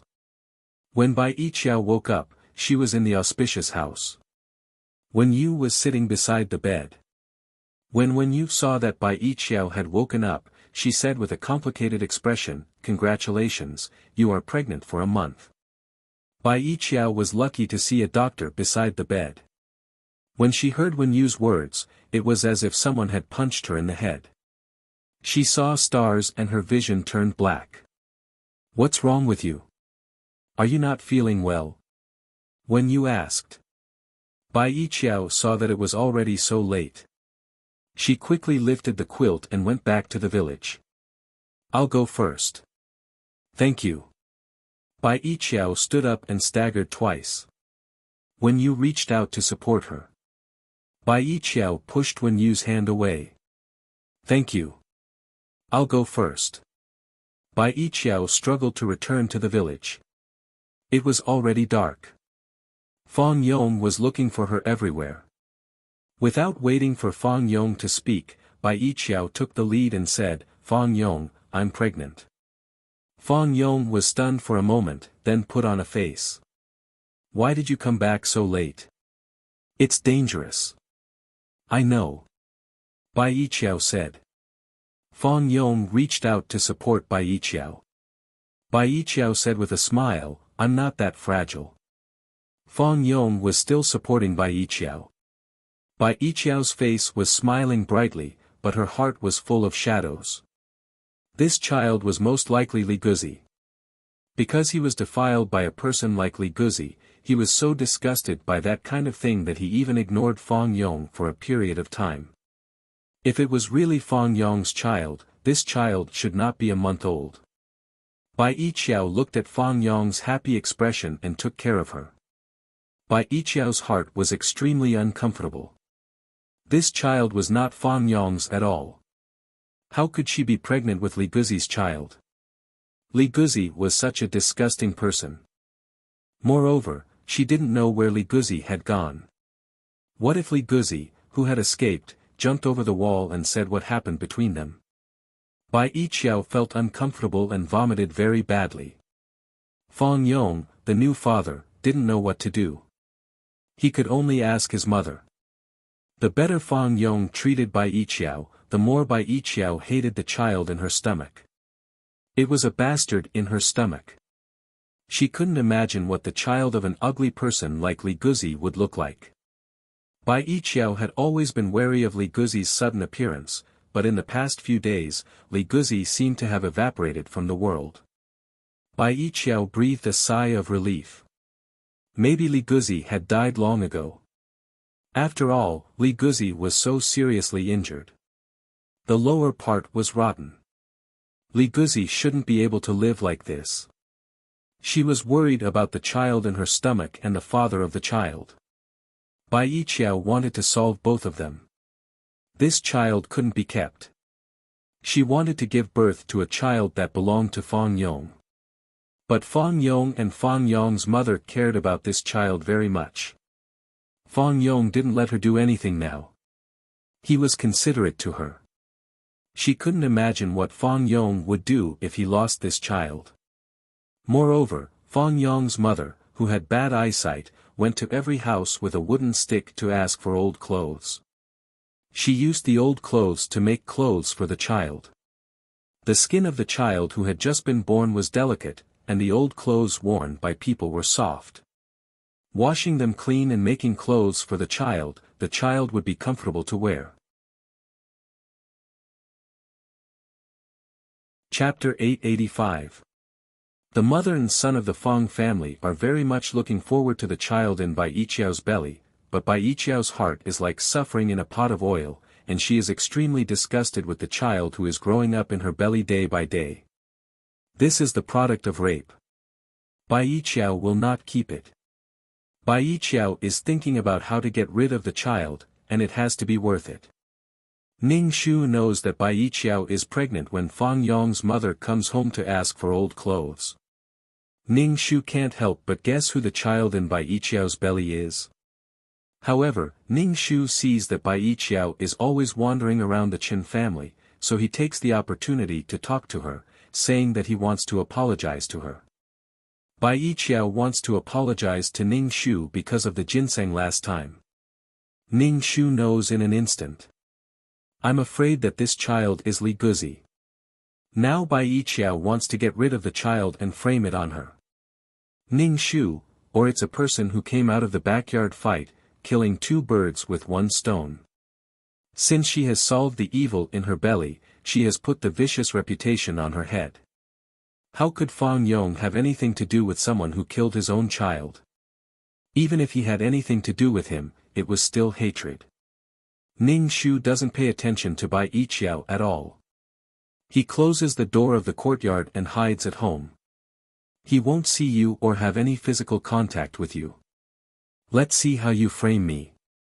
Ning Shu tells the Chen family to take a detour when they see Bai Yiqiao. Bai Yiqiao is very angry when she sees that the Chen family is not fooled at all. Not long after she comes out, she will be taken home by Fang Yong. Fang Yong is worried that she will have a heatstroke and her body can't bear it. Bai Yiqiao is very upset and can't get angry with Fang Yong. Ning Shu goes to the town's medical center to see Li Guzi. Li Guzi hasn't woken up yet, and the wounds on his body are festering. Ning Shu feeds him some medicine again and transmits the energy he has cultivated these days into Li Guzi's body to slowly heal him. Ning Shu doesn't intend to treat Li Guzi into a normal person, as long as he wakes up and is conscious. Anyway, Li Guzi couldn't live after doing such a shameful thing. Fang Yong was a man with a temper. Now that it was a chaotic world, killing a few people was nothing. Furthermore, Fang Yong was going to join the Revolutionary Army. Ning Shu paid some medical fees and bought some things before returning to the village. Carrying a basket, he met Bai Yiqiao at the door of the house. When Bai Yiqiao saw Ning Shu, her eyes lit up and she walked quickly. Ning Shu walked over. Ning Shu turned around and ran away. He just didn't talk to Bai Yiqiao. Bai Yiqiao, Ning Shu circled around to avoid Bai Yiqiao and went home. Bai Yiqiao, seeing Ning Shu like this, Bai Yiqiao couldn't help but hammer her stomach. Chen Ermiai was truly disgusting. Bai Yiqiao really hated Ning Shu. Nothing she did went smoothly. Bai Yiqiao stood motionless under the sun. Even though it was extremely hot, Bai Yiqiao's body couldn't stop emitting waves of cold air. How could her life be like this? Yiqiao, why did you come out again? It's so hot. Fang Yong saw Bai Yiqiao standing under the sun in a daze. Fang Yong felt that Bai Yiqiao had become very strange. Was she different from when they got married? Fang Yong held Bai Yiqiao's hand. Bai Yiqiao's hand was very cold. Your hand is so cold. Are you cold? In this kind of weather, her hand was actually so cold. Ning Shu opened the door a little and stuck her head out. She said to Fang Yong, who was not far away, Fang Yong, can you not let your wife hang around in front of my house? Your wife is pregnant now. If anything happens to her, it will be our family's responsibility. I'm too lazy to talk about the ginseng last time. This time, it's about a child. A life. Our Chen family can't bear such a debt. Ning Shu said bluntly. If you're pregnant, why don't you stay at home and take care of the baby? Ning Shu curled his lips and said. Fang Yong glanced at Ning Shu and held Bai Yiqiao's hand tightly. He said indifferently, even if something happens, it won't be your fault. Yiqiao just wants to apologize. Why do you have to speak so harshly? She spoke harshly, but what Bai Yiqiao did was ugly. He, well, I forgive you. Don't come and hang around. Ning Shu closed the courtyard door. In front of outsiders, Fang Yong naturally protected Bai Yiqiao, but when the two of them were together, Fang Yong couldn't help but frown and say, Yiqiao, what's going on? If you have anything to say, just tell me. You're making me very uncomfortable. Even if you don't care about yourself, you have to worry about the child in your belly. Bai Yiqiao's eyes were red, and tears fell down. I feel uncomfortable in my heart, and you're still so fierce to me. Fang Yong sighed helplessly and led Bai Yiqiao home. After that, Bai Yiqiao didn't come to Ning Shu. After all, no one was a fool. Bai Yiqiao knew that Ning Shu was on guard against her. She stopped doing useless work and thought of other ways to get rid of the child in her belly. Seeing that Bai Yiqiao was obediently staying at home, Fang Yong was relieved. He took his hunting tools and went up the mountain. After all, tigers were not so easy to kill. Maybe it was because the weather was too hot and there was no water, but this white tiger seemed to be very irritable. Fang Yong secretly observed for a long time to observe the tiger's situation. Now that he had a child to raise, Fang Yong wanted to rely on the tiger's skin and bones to make some money. After a difficult battle, Fang Yong killed the white tiger.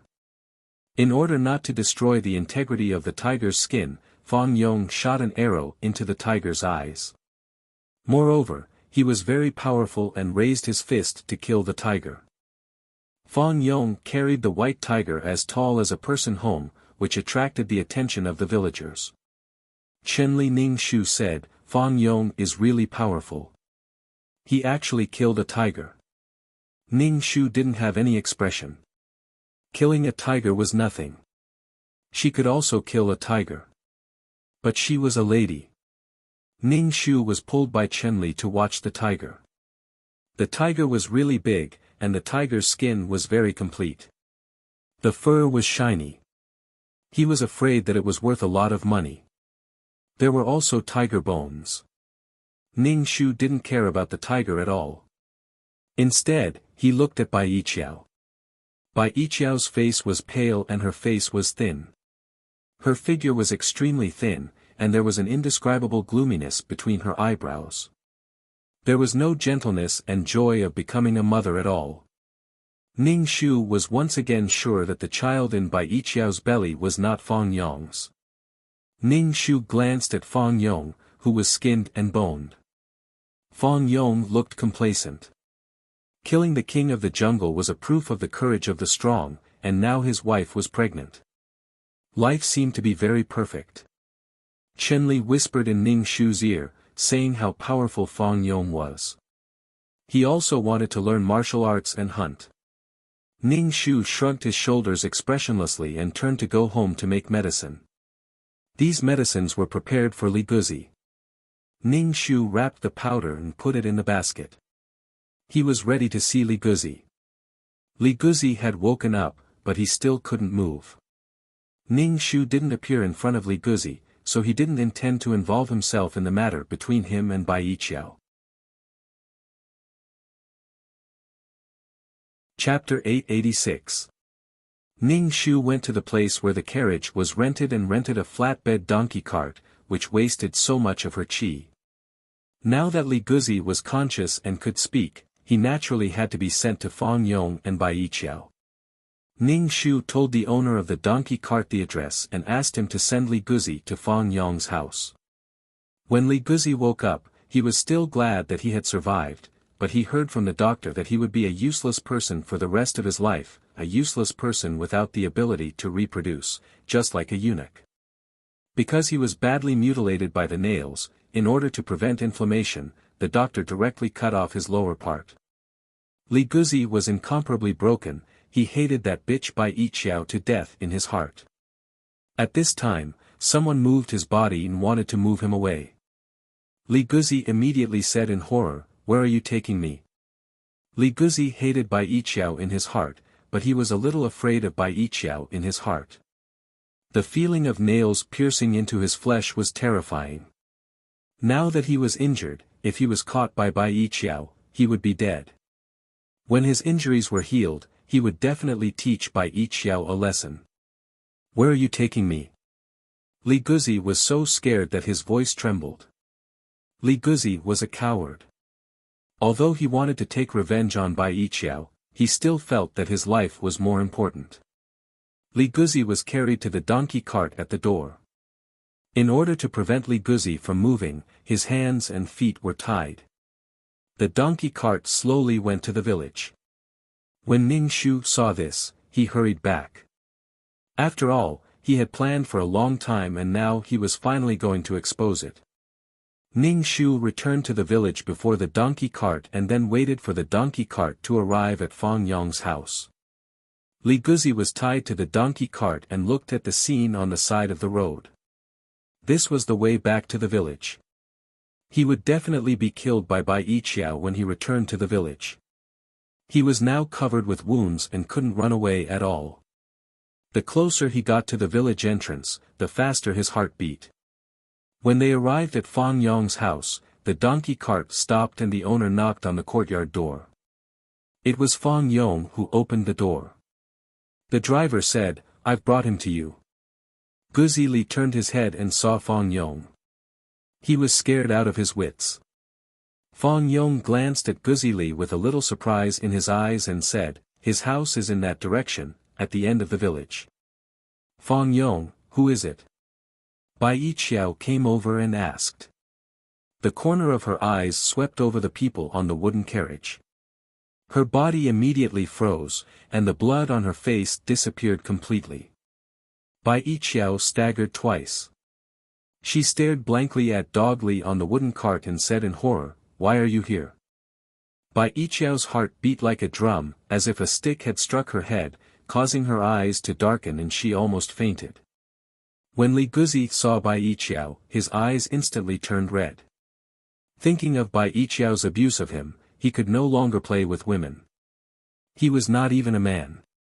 "Fang Yong, I'm not feeling well. Let's go in."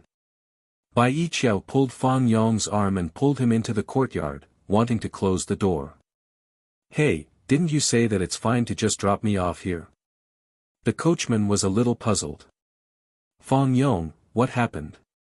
A few more people came out of the house. Ever since Fang Yong killed the tiger, people often came to the Fang family to see the tiger skin, tiger whip and so on. Now there were a few people in the house. When they came out and saw Li Guzi on the flatbed cart, they asked one after another, "Li Guzi, what kind of heinous thing did you do to make others beat you like this?" "I was harmed by a poisonous woman." Li Guzi gritted his teeth and said. The onlookers all roared with laughter and said, "Li Guzi, you shouldn't have been blackmailed by a woman in a brothel alley, right? You didn't have money to pay for the prostitutes, so you were beaten up." Li Guzi's face trembled as he stared at Bai Yiqiao with hatred. Bai Yiqiao avoided Li Guzi's gaze and said to Fang Yong, "The sun is so poisonous. My stomach is not feeling well. Fang Yong, let's go in. Don't worry about him."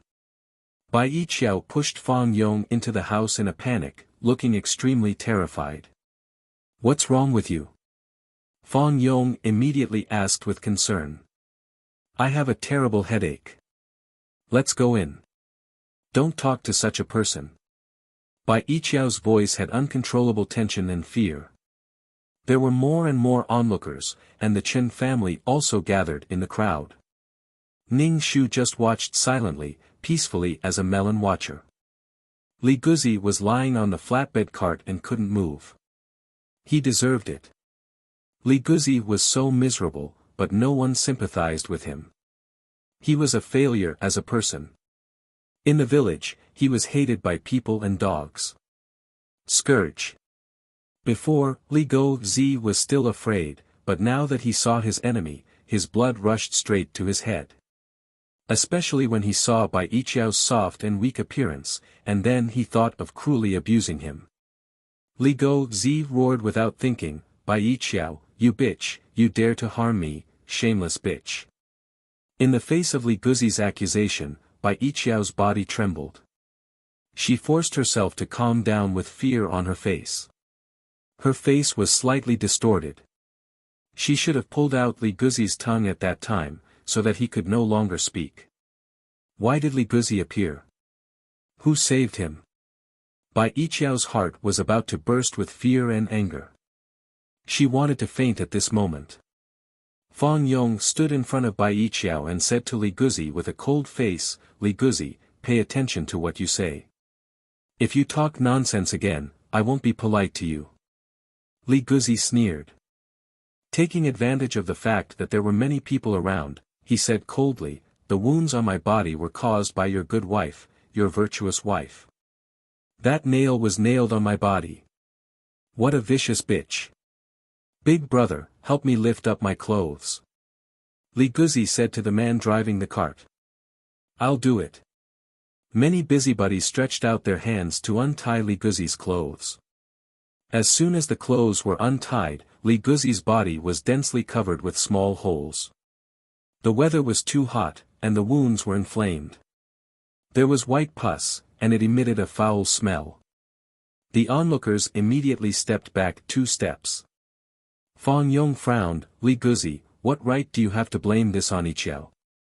She's a woman, how can she deal with a man like you? Yiqiao has no reason to treat you like this. If you don't make things clear today, I'll break your legs." Fang Yong said fiercely. Bai Yiqiao's face was pale. She said weakly to Fang Yong, "Fang Yong, don't listen to his nonsense. It's a waste of time to talk to this kind of person. I'm not feeling well. Let's go in." Fang Yong held Bai Yiqiao's hand and said, "This matter must be made clear. I can't let people slander you like this. If this matter is not made clear, it's not good for your reputation. I don't want you to be pointed at by others. I'm not like our child who was born with a bad reputation." Chapter 887. Fang Yong wanted to make things clear for Bai Yiqiao. This era was harsh on women, but it was also for the sake of children. No one would say anything about their mother when they saw their children. Moreover, Fang Yong would never allow others to bully Bai Yiqiao. His wife was not a kitten or a puppy. Don't be afraid. With me here, he won't dare to do anything to you. Fang Yong said to Bai Yiqiao. Bai Yiqiao shivered and her whole body convulsed. She said, "The innocent is innocent. Don't worry about what others say. What innocent is innocent? Bai Yiqiao, don't pretend. You're afraid of exposing your affair, so you want to kill me and torture me." Seeing Bai Yiqiao's flustered appearance, Li Guzi said cruelly and happily. Bai Yiqiao's eyes blurred and she almost fainted. Fang Yong quickly supported Bai Yiqiao. Fang Yong didn't believe Li Guzi's words. "If you dare to talk nonsense again, I will kill you even if I have to risk my life." Li Guzi saw that Bai Yiqiao's face was distorted with fear. He was extremely happy. He was tied up by this bitch and couldn't move. Now it was Bai Yiqiao's turn. She gave me money to be with her. She gave me a few hundred taels. Li Guzi said, "Now she's afraid of being exposed, so she wants to kill me." Nonsense, nonsense. Bai Yiqiao felt the strange gazes of the people around her. There were also men's eyes sweeping over her body, not avoiding it at all. Bai Yiqiao picked up the stick at the foot of the wall and smashed it on Li Guzi's head. Li Guzi shouted in horror, "Help, I'm going to kill you." Many people who were watching the show blocked in front of Li Guzi. Bai Yiqiao couldn't cause any threat or harm to Li Guzi at all. Li Guzi's courage grew. It's true. Bai Yiqiao really gave me money to satisfy her. She also said that Fang Yong couldn't do it. Li Guzi opened his mouth and talked nonsense. Because he didn't have it down there, Li Guzi resented Bai Yiqiao and resented Fang Yong. Ning Shu, the male lead, couldn't do it. Wasn't it because he had a big tool and a good job that women couldn't bear it? If he didn't have the ability to conquer women in bed, how could he be the male lead? However, it was a fact that Bai Yiqiao was defiled by Li Guzi. This was something that Bai Yiqiao could not deny. Fang Yong's face couldn't be any darker. He felt that many people were looking down at him. Bai Yiqiao was so angry that her entire body trembled. She screamed, "Dog Li, I'm going to kill you. I'm going to chop you into mincemeat." Fang Yong's face was indifferent. His voice was light and full of danger. "You have to pay for your nonsense. There's a limit to your nonsense. Xiao Qiao will give you a few hundred taels. She doesn't have that much money. To think that you are her husband. Don't you know that she is the boss of Auspicious House? Auspicious House makes so much money that a few hundred taels is nothing to her." Li Guzi laughed and pulled at the wound on his body. He immediately grimaced in pain. His face was so ugly that it was unbearable to look at. Fang Yong froze for a moment. He stiffly turned his head and looked at Bai Yiqiao. Bai Yiqiao threw away the stick in her hand and reached out to grab Fang Yong's arm.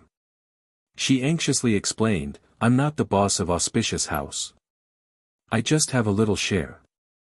Every month I get a few taels of silver. You also know that. Don't listen to Li Guzi's nonsense. He wants to blackmail us." At the end, Bai Yiqiao's voice was full of pleading. Fang Yong reluctantly raised the corner of his mouth and said to Li Guzi, "Don't destroy the feelings between us husband and wife. I also know that Xiao Qiao has a share in Auspicious House." Li Guzi curled his lips. "A few taels of silver? She gave me a few hundred taels, but she didn't even blink her eyes. Auspicious House has only been open for less than a year. How can she have so much money to give me?" Fang Yong tightly pursed his lips, making his face look a bit scary and daunting. "What proof do you have that Xiao Qiao gave you money and gave you so much money? The few hundred taels of silver I borrowed from the loan sharks were all paid back by Bai Yiqiao. If you don't believe me, you can ask the loan sharks. Oh right, I still have the loan sharks receipt at home." Li Guzi grinned, revealing his yellow teeth. Although he was smiling, his expression was quite bitter. "Oh, right, Bai Yiqiao has a mole on her chest." Ugh. Bai Yiqiao covered her mouth and vomited. Tears flowed down her face as she screamed at Li Guzi, "You're talking nonsense, you're talking nonsense. Fang Yong, don't believe him. Maybe he peeked at me taking a bath and saw it." Bai Yiqiao cried as she begged Fang Yong, "Don't believe him." Fang Yong's expression was hard to describe. He opened his mouth but couldn't say a word. Not only does she have a mole on her chest, she also has one on her inner thigh. It's her right leg. Li Guzi laughed mischievously. When Bai Yiqiao heard this, she was so angry that she felt dizzy. She forced herself to hold on and scanned the crowd.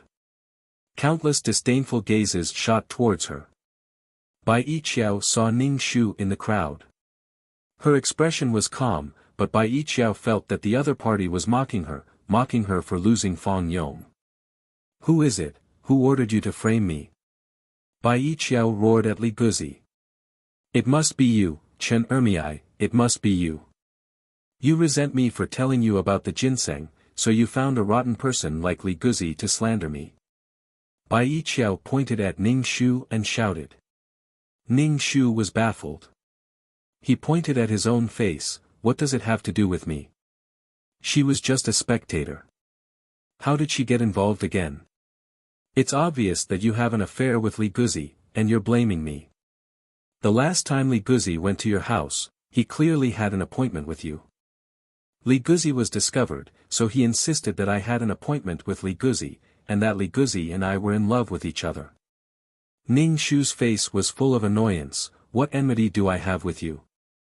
Why do you have to sully my reputation like this?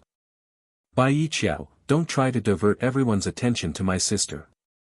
Chen Li stood in front of Ning Shu. Don't think that our Chen family is easy to bully. Bai Yiqiao was terrified and uneasy. She didn't know what to do. She could only beg Fong Yong over and over again, Fong Yong, believe me, I'm really innocent, I'm innocent. Fong Yong's expression was wooden. He stood there like a fool, motionless like a piece of wood. Li Guzi coughed to attract everyone's attention. Li Guzi said cruelly, I didn't make an appointment with Chen Ermiai, I made an appointment with Bai Yiqiao. Shut up, I'll kill you. Bai Yiqiao pounced on Li Guzi and fiercely beat him up, causing Li Guzi to howl in pain. A woman went up to pull Bai Yiqiao away. The wounds on Li Guzi's body were bleeding from Bai Yiqiao's vigorous beating. Moreover, his abdomen was pierced by a nail. In fact, his internal organs were injured. Li Guzi was able to speak because of Ning Shu's qi to repair his body. But now that he was violently beaten up by Bai Yiqiao, his internal organs were ruptured. Chapter 888. Li Guzi's injury suddenly worsened, and the nail hole in his abdomen began to bleed again. Li Guzi vomited blood. Li Guzi looked extremely panicked. As soon as he opened his mouth, black blood flowed out. His face was ashen. Li Guzi opened his eyes wide and stared at Bai Yiqiao. She gave me money. Li Guzi vomited blood. She asked me to defile Chen Ermiai, and said to give Chen Ermiai to be my wife. When Li Guzi spoke, he vomited blood, mixed with blood clots. His face became more and more blue, and the blood in his abdomen was like a spring. Seeing this scene, the people who hated Li Guzi couldn't help but look away. Li Guzi was really miserable now. Li Guzi wanted to open his mouth to ask for help, but more blood came out of his mouth. Li Guzi vomited twice, his body convulsed twice, and he died. When Bai Yiqiao heard Li Guzi's words, she was stunned for a moment. Her mind was blank, and she fell straight to the ground. Bai Yiqiao fell to the ground, and her skirt was gradually soaked in blood. Bai Yiqiao had a miscarriage. Yiqiao. Fong Yong looked hesitant and struggling, and his face flashed with rainbow colors. Bai Yiqiao was lying on the ground, and there was more and more blood on her skirt. Fong Yong. Fong Yong's mother leaned on her crutch and shouted to Fong Yong, get Yiqiao into the house.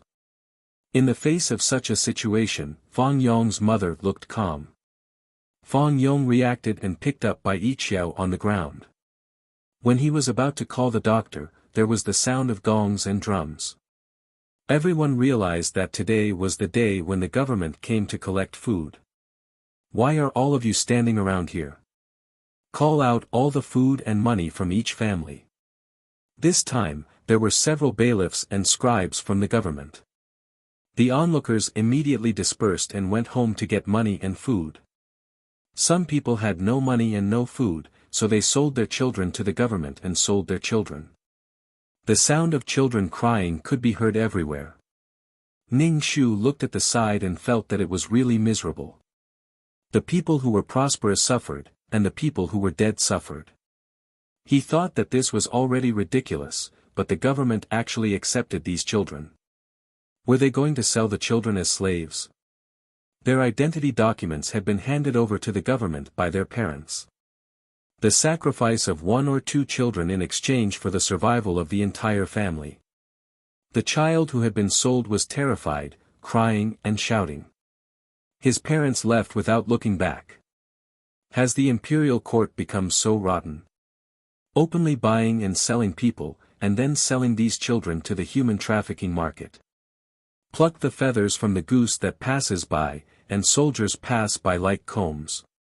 Fang Yong originally wanted to invite a doctor for Bai Yiqiao, but he was stopped by a bailiff. The bailiff said to Fang Yong, "I heard that you killed a tiger. The tiger skin is still there. The county magistrate has old cold legs and needs to use this tiger skin to cover them." Fang Yong's expression turned fierce for a moment. Ning Shu, who was not far away, heard this and was speechless. Fang Yong did not even try to find a reason. It was so hot in the summer. Why would he need a tiger pelt to cover his legs? He just wanted Fang Yong's tiger pelt. Now, Fang Yong was known as the tiger-slaying hero. His fame spread far and wide. Everyone in the county government was coveting the tiger's pelt. Fang Yong had just suffered the biggest blow in his life. His wife had made him wear a green hat, and even the child in her belly might not be his. Fang Yong was a smart person. He thought about Bai Yiqiao's abnormality in this period of time. Even her pregnancy was not happy.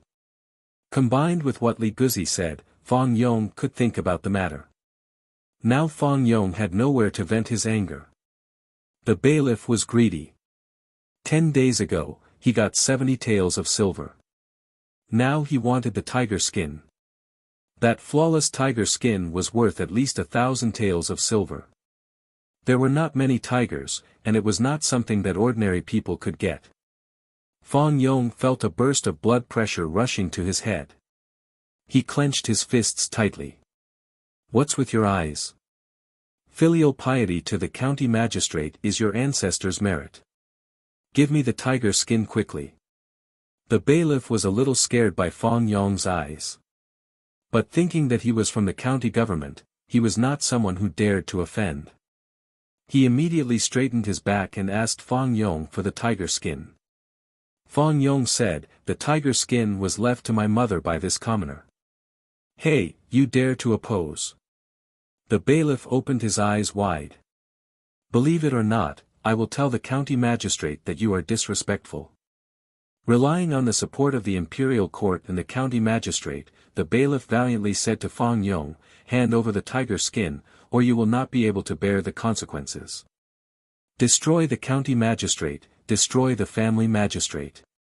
In ancient times, because the local officials had all kinds of power in civil affairs, taxation, justice, education, and so on, if the local officials felt that any people under their rule were not pleasing to the eye, they could find a reason to make him embarrassed, or even destroy his family. Not everyone could go to the capital to complain to the imperial court. What's more, the bureaucracy was dark, the world was chaotic, and riots were frequent everywhere. Who would care about a trivial matter? Now the bailiff was threatening Fang Yong to let him know. Fang Yong clenched his fists tightly as he looked at the subservient villagers, the terrified crying children, and his disheartened wife who was lying at home. Fang Yong could not suppress the indignation in his heart. He said coldly, "What if I don't give it to you? You're rebelling." The bailiff pulled out the knife at his waist and slashed at Fang Yong. Fang Yong dodged in an instant and even snatched the knife from the bailiff. Holding the knife, Fang Yong could not control the anger in his heart. He directly used the knife to cut the bailiff's neck. Blood spurted out from the bailiff's neck. The bailiff's expression was one of shock and horror. He held his neck with both hands and fell to the ground with his eyes wide open. The commotion attracted the attention of the other bailiffs. They all pulled out their knives and surrounded Fang Yong. Fang Yong had killed the bailiff, causing the villagers to panic. The entire village would be implicated because of Fang Yong. Li Zheng shouted at Fang Yong, put down the knife. Ning Shu only watched silently. Fang Yong was now on the path of rebelling against the imperial court. He would join the rebel army and achieve meteoric success in the future. This was Fang Yong's path. Fang Yong ignored him and stood at attention. He held the knife tightly as blood dripped down the blade and onto the ground. His expression was cold and filled with killing intent. He raised the knife and slashed at the bailiff. Fong Yong was a hunter and was agile. He also knew some martial arts. He was not someone these good-for-nothing bailiffs could deal with. Fong Yong ruthlessly killed all the bailiffs. He even killed the county government's secretary. After all, no one from the county government who came to collect grain was spared. Fong Yong's face was stained with blood. He said to the terrified children, "Go home." The children scattered in a hubbub. Some of the villagers were flustered and looked terrified. Li Jing shouted at Fong Yong, "What are you doing? How dare you kill the bailiff? If the higher-ups blame you, our village will suffer." Fong Yong wiped the blood off the back of the knife and said calmly, "I'll take responsibility for everything. Even if the county magistrate is in front of me, I'll still kill him. If that's the case, the imperial court might as well rebel. If we can't survive, we might as well do our best and wait for death." Chapter 889. Fong Yong killed all the bailiffs and calmed down his complicated emotions. Only then did he remember the unconscious Bai Yiqiao. Thinking of Bai Yiqiao, Fong Yong's expression was rather complicated. Then, he went to find a doctor. When Fong Yong returned home, Bai Yiqiao's face was incomparably pale. The blood under her body was about to dye the entire bed wet. No one had boiled some hot water for her to wash. Fong Yong's mother sat by the bed. Her eyesight was not good, and it was not good for her to do anything. She vaguely saw Fong Yong return and asked, "Did you find the doctor?" The doctor took the pulse of the unconscious Bai Yiqiao, shook his head and said, "The child can't be saved." Fong Yong's expression was calm. As expected, with so much blood, the child definitely couldn't be saved. The doctor prescribed some medicine and left. Before leaving, he said, "The loss of blood has hurt the body. It will be difficult to have children in the future." Fong Yong pursed his lips and didn't say anything. In the room were Fong Yong and his mother, as well as the unconscious Bai Yiqiao on the bed. "Fong Yong, what do you want to do?" Fong Yong's mother asked Fong Yong. "Bai Yiqiao." Fong Yong pursed his lips tightly and told Fong Yong's mother about him killing the bailiffs. When Fong Yong's mother heard this, she stood up in fright and forced herself to calm down. "Mother, I want to join the army and join the rebellion army."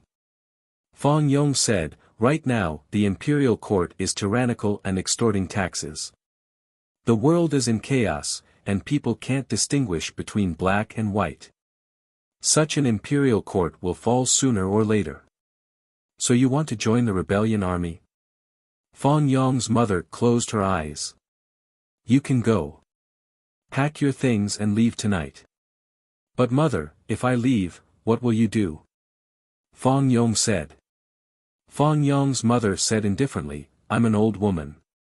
I've lived for so long and it's about time. If you're alive, the Fong family will have hope. Those people won't do anything to an old woman like me." Fong Yong's mother said. Fong Yong wasn't someone who could watch his mother die. If he didn't kill the bailiffs, he could still secretly join the rebellion army. But he killed the bailiffs, so the government definitely wouldn't let him go. His family might suffer inhuman treatment. "Mother, let's go together." Fong Yong said calmly, "We both have to live." Fong Yong's mother didn't have any objections. "What about Bai Yiqiao?" Fong Yong looked at Bai Yiqiao with a complicated expression. "I used to think that I was climbing up to her, but I didn't think that she didn't really want to live with me. The child in her stomach is also someone else's. She's hiding a lot of things from me. In her heart, I'm not her husband." Fong Yong flatly said, "She can't bear the suffering of wandering around with me. I'll divorce her and we'll have nothing to do with each other from now on." Fong Yong let out a long sigh and began to pack his things to leave the village. When Fong Yong was packing up his belongings, he found a box hidden in the cabinet. There were some banknotes in the box. Fang Yong just grinned and put the box back. When Bai Yiqiao woke up, she felt a pain in her stomach like a knife. Bai Yiqiao's face showed a relaxed and relieved expression. In this case, the child in her belly should be gone. Bai Yiqiao felt that her mouth was dry. She wanted to drink some water, but there was no one around her. She heard the sound of the door opening and someone came in. Bai Yiqiao immediately adjusted the expression on her face.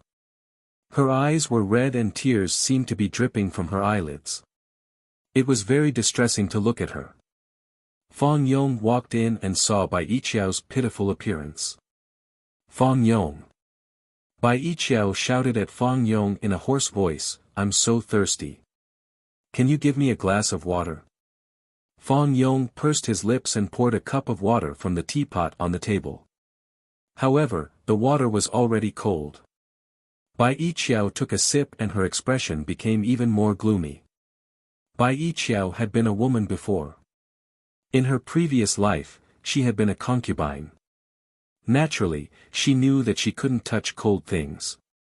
But now that Fang Yong had poured a cup of cold water for her, Bai Yiqiao felt that her lower body was sticky. When she opened her lower body, she saw that her skirt was wet with blood. She hadn't changed her clothes yet. Bai Yiqiao had a bad premonition in her heart. With Fang Yong's temperament, he would definitely ask about her well-being and comfort her with concern. However, he was indifferent and expressionless. He must have believed Li Guzi's words. Bai Yiqiao moved her body and the lochia flowed out. The hot and wet liquid soaked her thighs. Bai Yiqiao's face became even paler. She reached out and tugged at Fang Yong's sleeve. "Fang Yong, don't be angry. I really didn't betray you." Fang Yong gave the divorce letter to Bai Yiqiao. Bai Yiqiao's pupils trembled. She took the divorce letter and looked at it. She said excitedly, "Fang Yong, don't be like this. You believe me. You would rather believe Li Guzi, that scoundrel, than believe me. I am your wife. You must believe me." Seeing the divorce letter, Bai Yiqiao only felt that everything, reputation, husband, and future glory and wealth, was far away from her. What was the point of her rebirth?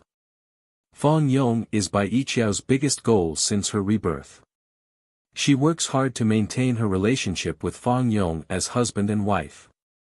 Not to mention that Fang Yong will have a meteoric rise in the future. Fang Yong is a responsible man who will love people. He is worthy of a woman's trust. Fang Yong said, "I killed the bailiff. In the future, I will be hunted down by the imperial court. You and I will be implicated. Let's separate like this.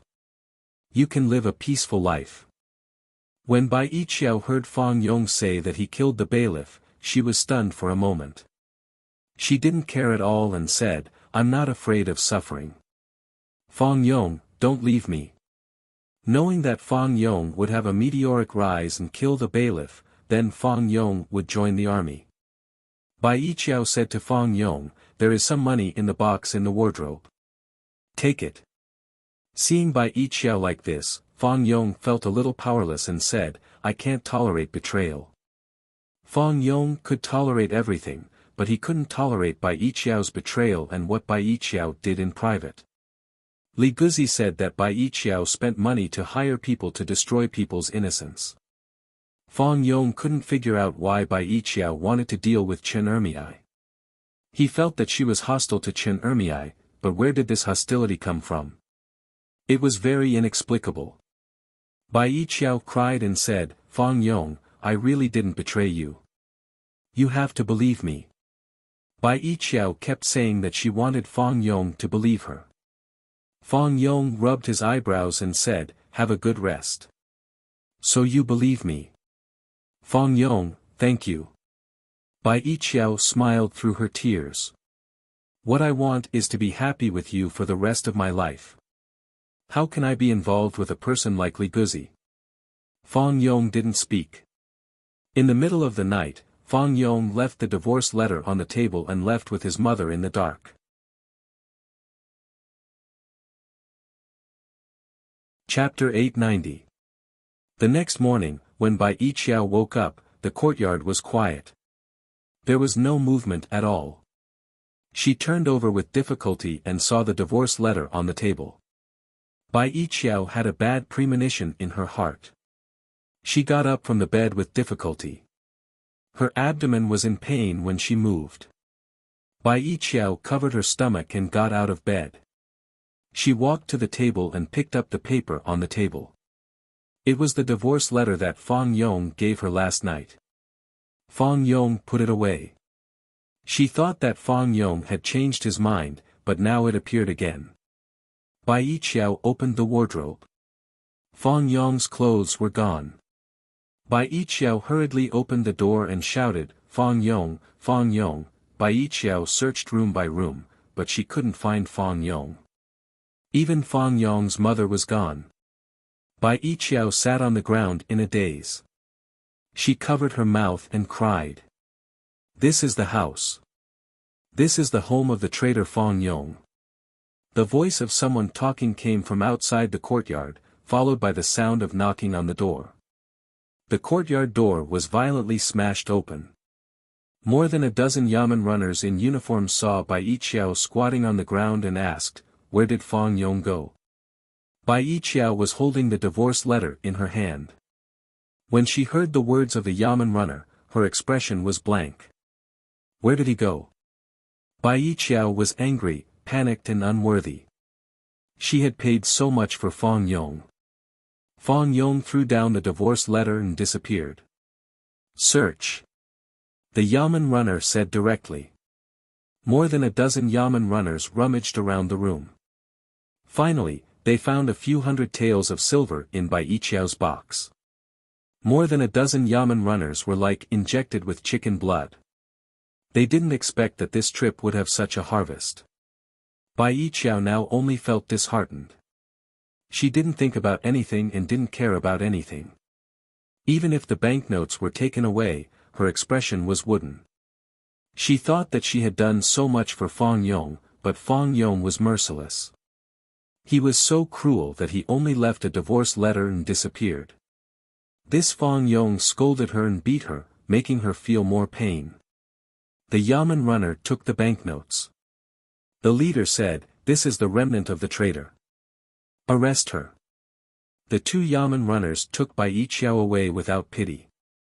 Then the yamen runner called all the villagers around the village over and arrogantly gave the order to the county government. The gist of it was that the bailiff had died in this place, and that Li Zhang and the villagers had allowed the rebel thief Fang Yong to kill the bailiff. This was a serious crime of disrespecting one's superiors, and must be punished as a warning to others. Every household between the ages of 14 and 50 would be conscripted, and both men and women would be sent to repair the dams. Many places were flooded, and the embankments were washed away. When Ning Shu heard the news, he was dumbfounded. Fang Yong had escaped. He had escaped with his mother. Back then, he had said that he was a hero and that he would shoulder everything. But in the end, he had escaped. Each family had to send out 2 people, and the Chen family only had 4 people. If they sent out 2 people, 2 of them would have to leave. If Old Man Chen and Chen Li were recruited, then only she and Madame Li would be left in the family. Who would have thought that the higher-ups would be so angry that the entire village would suffer? Usually, each family would only recruit 1 male, but now, both men and women were being recruited, and 2 at that. Moreover, the place where the flood occurred was still very far from here. No one knew what would happen along the way. Although it wasn't as dangerous as fighting a war, it was incomparably tough. They used their blood and tears to build buildings and transport roads. Bones were buried in the ground. The bailiff said that they would come to recruit in 2 days, and then took Bai Yiqiao away. When they arrived at the county government, Bai Yiqiao was locked up in prison. The prison was dirty and messy, and the environment was very bad. In addition, Bai Yiqiao had just miscarried and her body was weak. Under such circumstances, she fell ill. It was Wen Yu who found a relationship to give Bai Yiqiao money to get her out. When Yu saw that Bai Yiqiao's chin was sharp and asked, "What's wrong with you?" Bai Yiqiao hugged Wen Yu and cried, "Fang Yong abandoned me." Wen Yu couldn't help but raise her eyebrows. She patted Bai Yiqiao's back and comforted her softly, "It's him who can't see your good side, really." Wen Yu sent several maidservants to take care of Bai Yiqiao carefully, but Bai Yiqiao had been depressed and depressed. Bai Yiqiao lamented her fate. Why was it that after being reborn, she still couldn't change her fate? In the end, it happened. Bai Yiqiao was afraid that fate would play tricks on people. Could it be that she and Fang Yong were destined to have no fate? After being reborn, she still had to give up her position to Chen Ermiai. Why? It was too unfair. No woman would willingly hand over her husband to another woman. Wen Yu had been by Bai Yiqiao's side, silently caring for Bai Yiqiao, but Bai Yiqiao was immersed in her own sadness. She was unwilling to give up and didn't get a return. Bai Yiqiao couldn't see anyone else at all. After being told that they were going to be recruited, the Chen family fell into a dilemma and pain.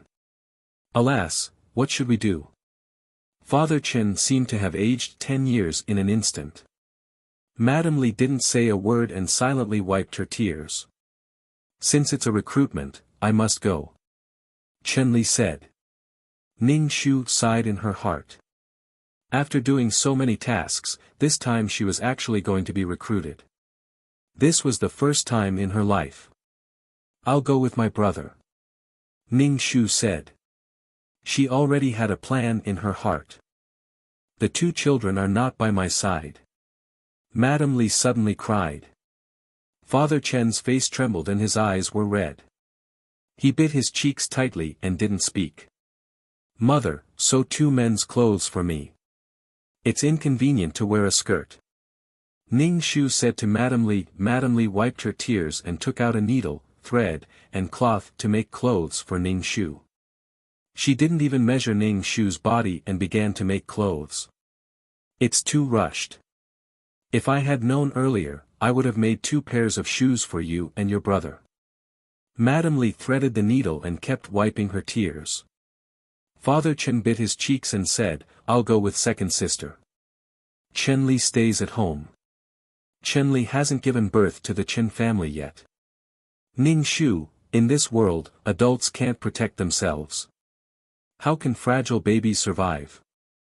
They are really obsessed with carrying on the family line. You're already so old. If you can't walk to the dam, you'll die of exhaustion on the road. Why are you going? Madame Li cried and complained. Chen Li stood up. "If I don't go, who will?" Ning Shu began to pack up his things. He wrapped up the medicine he usually made and the dagger he exchanged to cut iron like mud. Since he couldn't avoid it, why not? Ning Shu looked at Chen Li. Why not get Chen Li into the rebel army and let the Chen family rise? Ning Shu secretly channeled Qi Jin into Chen Li's body. The Qi Jin could slowly change Chen Li's body. His eyes and ears would become sharper, and his body would become more agile. Ning Shu said to Chen Li, "Brother, I have a secret martial arts manual. Do you want to learn it?" Chen Li, "Second sister, stop fooling around." Chen Li said, "It would be great if we could go to war." They couldn't go to war just because they wanted to. There were requirements to recruit strong men. In their situation, they could only do manual labor. Ning Shu told Chen Li the incantation, "I saved a swordsman in town, and he told me about this secret manual."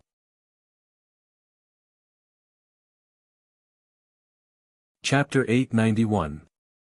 Chen Li didn't believe in any secret martial arts. Instead, Ning Shu said, "I will protect you." Ning Shu saw that Chen Li didn't believe in her, so she mobilized the Qi Jin in her body and jumped over the wall. Her movements were light and agile. Second sister. Chen Li opened the door and looked at Ning Shu in shock. "How did you do it? Didn't I say that I will practice the secret martial arts given by the chivalrous expert and you want to practice it?" Ning Shu patted the dust off her hands. Yes, Ning Shu told Chen Li the secret martial arts and how to practice it. Then, she taught him step by step how to practice it. Madame Li stayed up late to make clothes for Ning Shu and Chen Li. She cried as she sewed the clothes. Old man Chen also couldn't sleep at night. He smoked tobacco all night long. The house was filled with smoke and no one could see clearly. 2 days later, Ning Shu wore the clothes that Madame Li sewed for her. They fit very well and she tied the belt. Madame Li combed Ning Shu's hair and tied it into a man's hairstyle. Ning Shu removed the tea leaf stud earring from her ear. Then, she took out a package. Inside the package was the dry food that Madame Li had prepared for her and Chen Li. It was a piece of snow-white wheat cake. The family of 4 arrived at the entrance of the village. At the entrance of the village, there were people from the county government registering for the recruitment. Every family was overwhelmed with grief. They didn't know when they would be able to return. They didn't know if they would be able to come back. Under the influence of this atmosphere, Madame Li also hugged Ning Shu and Chen Li and cried. She sobbed. Ning Shu patted Madame Li's back and comforted her, "Mother, don't worry. Brother and I will definitely come back alive to see you. My son." Madame Li hugged Ning Shu and Chen Li and didn't let go. Old man Chen pulled Madame Li away and bit his cheek. His voice was choked with sobs. Ning Shu said, "You must let your brother live." Ning Shu nodded, "I know." Ning Shu did not feel any resentment in his heart. In this era, girls were not as important as men. After half a day of counting, the officials sent a group of soldiers to escort these people to their destination. Ning Shu looked back at the village entrance that was getting further and further away. He didn't know what his fate would be. He would rather be a dog in peace than a man in troubled times. "Second sister, don't be afraid. With your brother here, you will be fine." Chen Li saw Ning Shu lowering her head and thought that Ning Shu was afraid, so he quickly comforted her. Ning Shu smiled and changed the topic. "How's your cultivation going?" "My body feels limp and numb. I get hungry quickly," Chen Li said. This was the cells absorbing energy. "What are you talking about? Hurry up and leave." One of the soldiers whipped him. The attitude of the soldiers was very bad. They whipped people at the slightest provocation. There was no lack of older people in the group. After being whipped, they couldn't get up. If they couldn't get up, the soldiers would whip them. Chen Li wanted to stand up for them several times, but he was stopped by Ning Shu. Ning Shu and Chen Li shook their heads. Now was not the time. They had just started their journey. Although everyone was angry with the soldiers, they could still bear it. The commoners were the most tolerant people. As long as they had enough food and clothes, their tolerance was amazing. They would not resist until they reached a dead end. As time passed, the soldiers became more and more daring. They beat and scolded people at the slightest provocation. They basically did not let people rest and rushed on without stopping. As long as they could not keep up with the group, they would be beaten until they were full of injuries. The weather was very hot now. Escorting the able-bodied men was a tough job. Basically, only those who were ostracized by their colleagues would do this kind of hard work. These soldiers were in a bad mood and vented their anger on these people. They would whip people at the slightest provocation. Even the honest Ning Shu had been whipped a few times. Seeing Ning Shu being whipped, Chen Li was about to explode and hurt people. However, he was stopped by Ning Shu. He was only whipped a few times. When the time came, he would teach these people a lesson. There were also some people who could not bear it and wanted to run away. They were all caught and dragged behind the horses. They were dragged to death. However, these soldiers were still laughing arrogantly, deterring the dishonest people in the troop. Chen Li was very strong. Ning Shu saw the muscles on his arms twitching a few times. He looked like he was about to kill someone. Ning Shu calculated the time when they reached the place where the dam was being repaired. She would not go and fix the dam. After walking for an unknown period of time, Ning Shu's shoes were worn out. Not only were the people in the group restless, the soldiers were also abnormally irritated. Every day, they were in charge of the food and drink of so many people. If these people wanted to go to the toilet, they had to follow them. These soldiers gradually focused their attention on the women in the group. They wanted to vent their anger on these women. When it was dark, the soldiers would set up camp, and they could only feed the mosquitoes outside. Ning Shu had medicine on her, so the mosquitoes did not pounce on her. "Brother, save me!" A woman's shrill voice sounded. Ning Shu turned her head and saw two soldiers dragging a woman. Her younger brother looked young. His face was full of horror and fear, and he called out for his sister. Chenli suddenly stood up. Ning Shu did not stop Chenli this time. Counting the days, they had been out for half a month. They were very far from home. Moreover, they saw a lot of refugees on the way. It was obvious that they were not far from their destination. So many refugees did not give them work and food. They insisted on dragging men from thousands of miles away to fix the dam. Were these people crazy? Or was there some benefit in doing this? Ning Shu pulled Chenli. Chenli immediately said, "Sister, we can't tolerate it anymore. Now they are defiling women. Next time, it might be your turn." Ning Shu smiled slightly. "Kill them all. Incite people to kill these soldiers." Chenli was shocked. "Sister." He only wanted to teach the soldiers a lesson. He did not expect his sister to be more ruthless than him. Ning Shu handed the dagger to Chenli and said, "Brother, if we don't resist, we will die. Once we reach the dam, we won't be able to survive. After killing these soldiers, we will meet up with the rebel army." Ning Shu said, "We have been out for some time. Our speed is not slow. We are probably a few hundred miles away from home." The information in ancient times was severely outdated. Even if something happened along the way, it would take a long time for it to be discovered. This side thought that they had reached the dam, while the people on the other side thought that they were still on the way. What they needed was time in between. Moreover, these people were worthless. If they were gone, they could recruit more. "Sister, I." Chenli's tanned face was full of struggle. His face was trembling violently. Chenli was sweating profusely. If he really did this, an unknown future lay in front of him. However, he was sure that he was walking on the edge of a cliff. "Don't you want to fight?" Ning Shu said. Chenli's body was tense like a bowstring that had been pulled to its limit.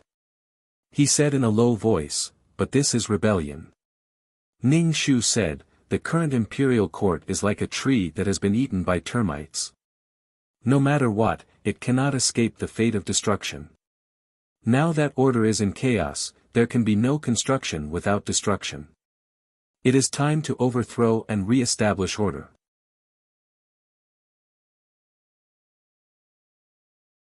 Chapter 892.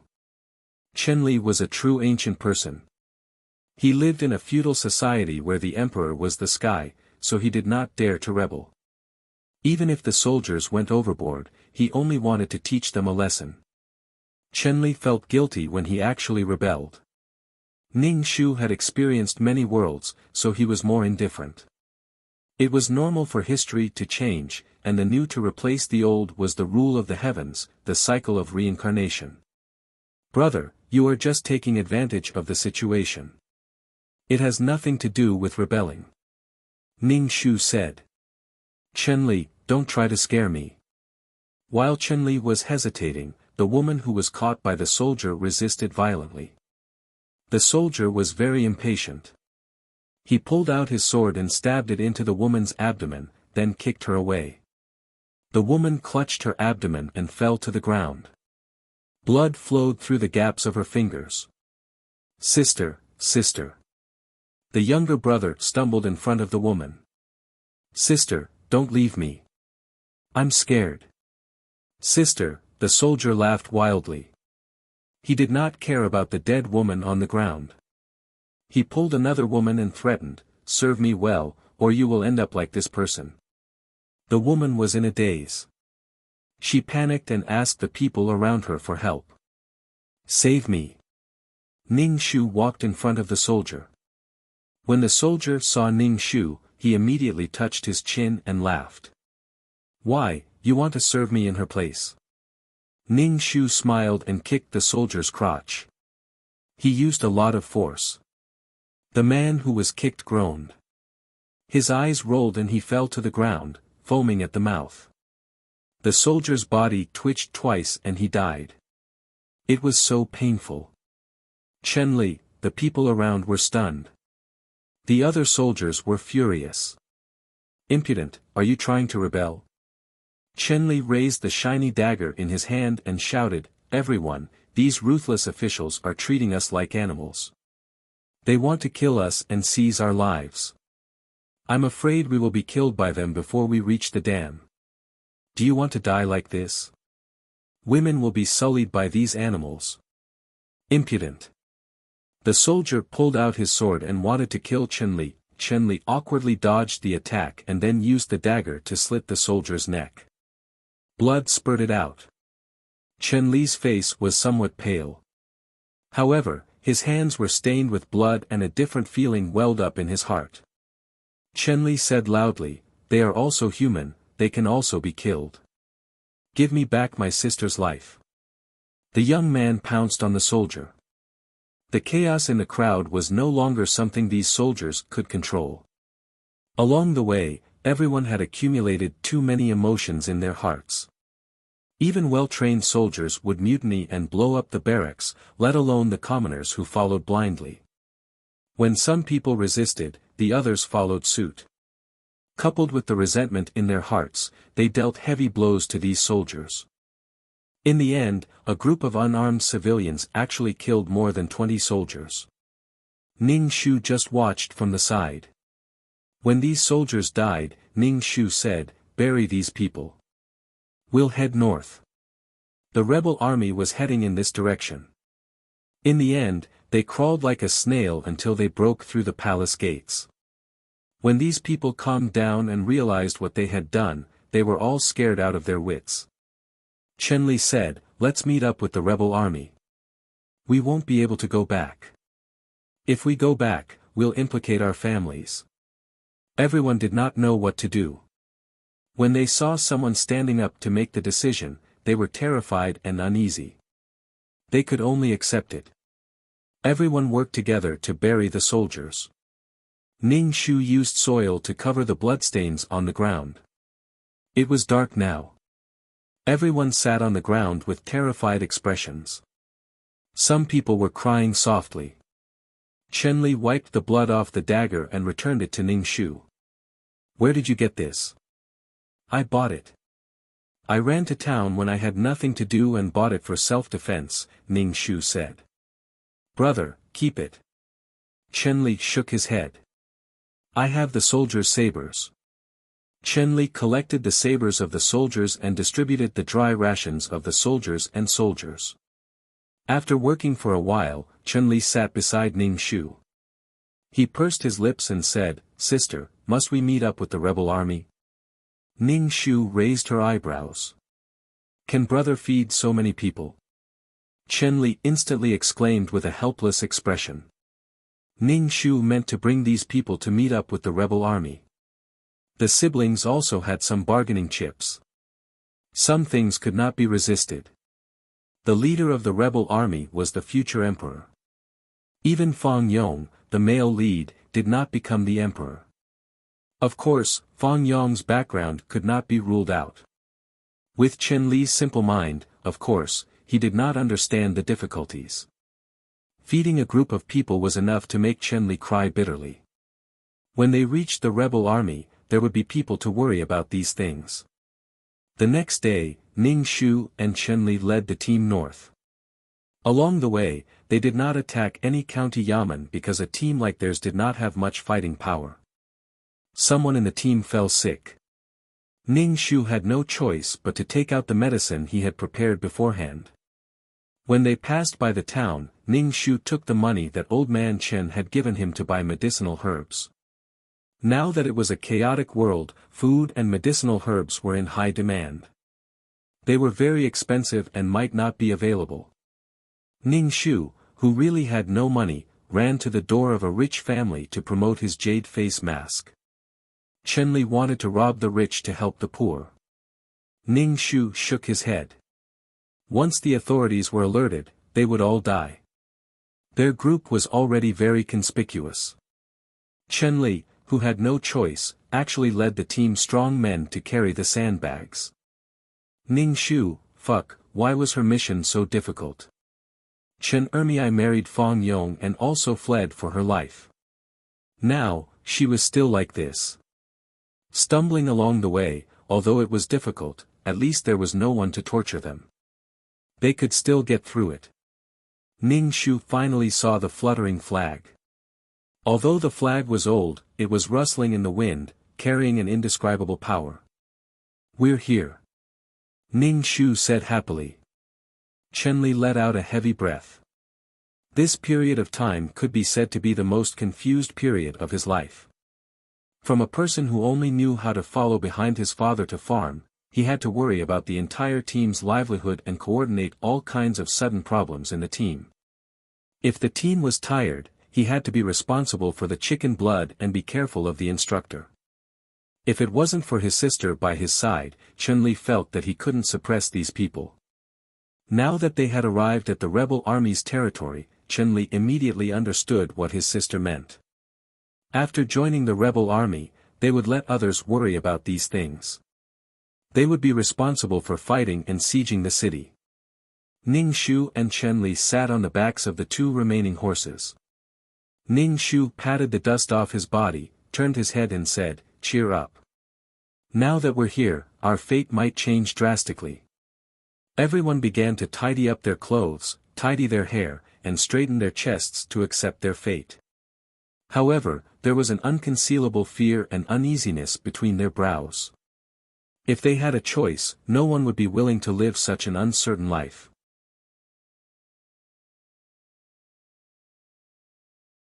Chapter 893. They were almost begging for food all the way here. The rebel army was temporarily staying in a deserted village. There were two flags at the entrance of the village, which were very dazzling under the scorching sun. This village was not far from the town. If possible, they could attack the city at any time. Chen Li said nervously, "Sister, will they accept us?" "They will. The more people there are, the more momentum they can build." Rebellion had to be done in a spurt of energy.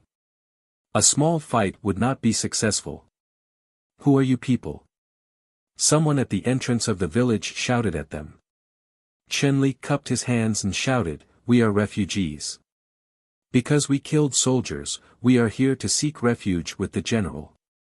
The leader of the rebel army was a descendant of a general. Because his family was killed by a traitor, it happened to be a natural disaster, so the people gathered to revolt. "Wait here." That person ran into the village. Ning Shu held the reins of his horse and stared at the entrance of the village. The group was quiet and the atmosphere was heavy. Occasionally, there was the sound of horses snorting. Chen Li's face was covered in sweat. His face was trembling, and he was very nervous. Not long after, people came out of the village, and there were quite a few of them. Ning Shu narrowed his eyes and said to Chen Li, "Brother, get off the horse. Let's go take a look. You guys wait here. Second sister and I will go first." Chen Li said to the people behind him. Ning Shu and Chen Li walked towards the group of people. When the two met, Chen Li was so nervous that his hands and feet were shaking. When he turned his head and saw his sister's calm face, he could only take a deep breath to calm himself down. Chen Li didn't know why his sister was so calm and collected.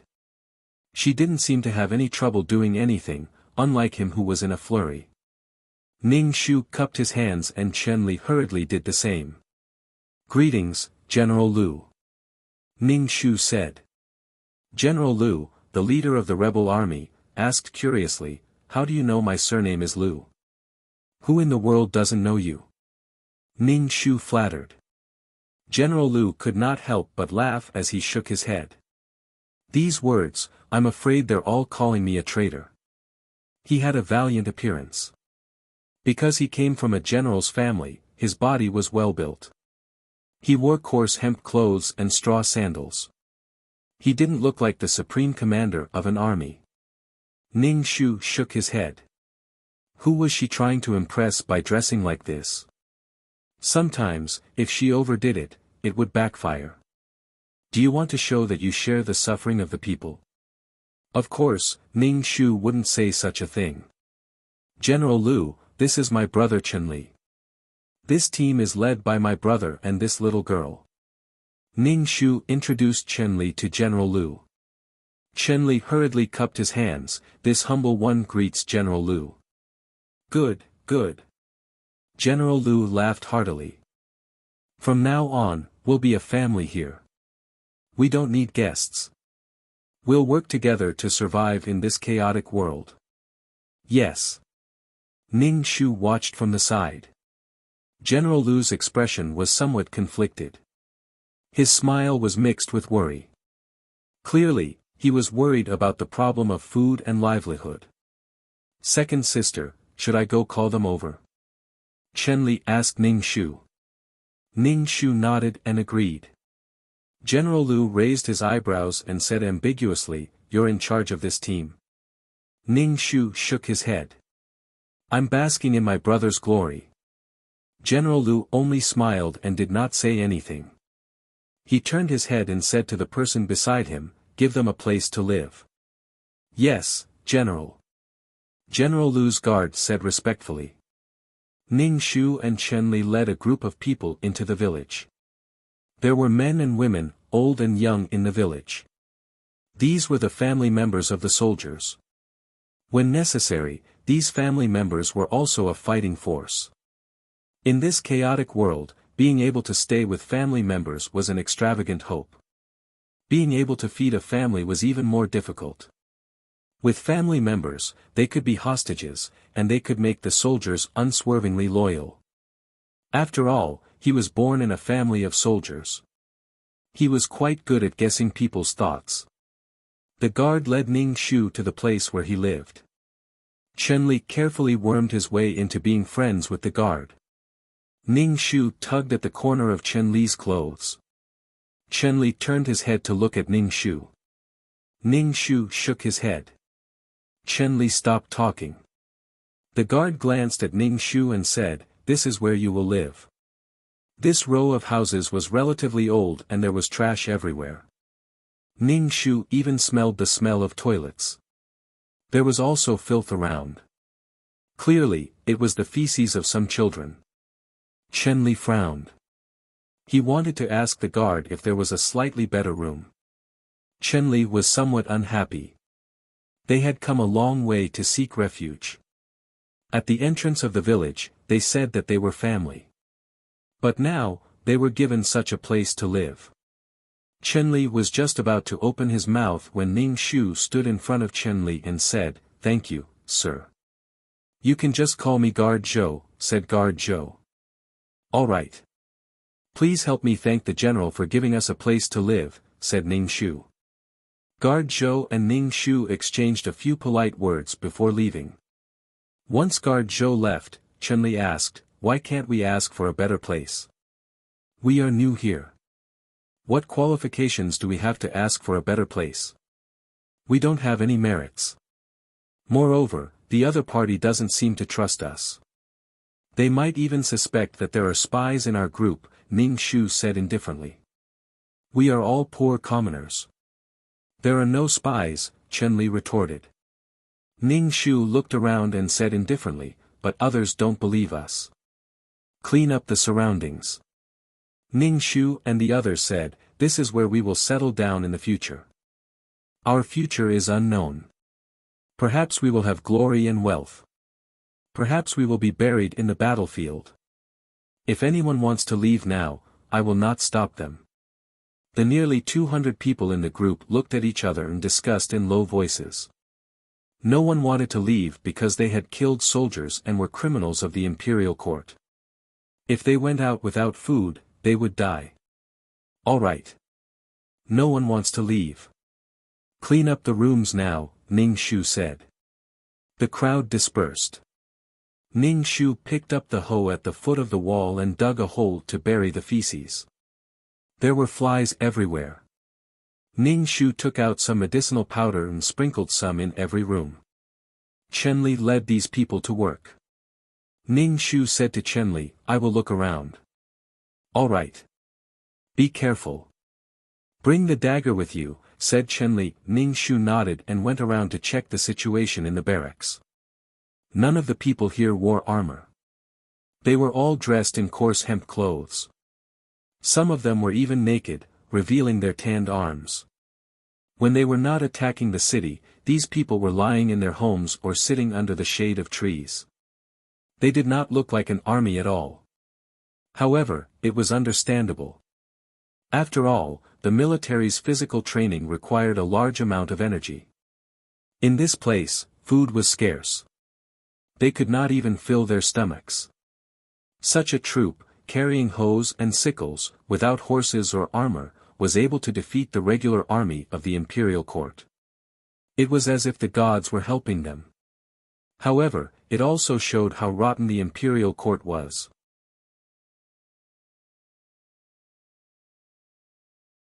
Chapter 894. Ning Shu carefully observed the surroundings and felt that General Lu's courage was not light. Not only did he have to feed the soldiers, he also had to feed the soldiers' families. Ning Shu turned around and saw General Lu talking to someone.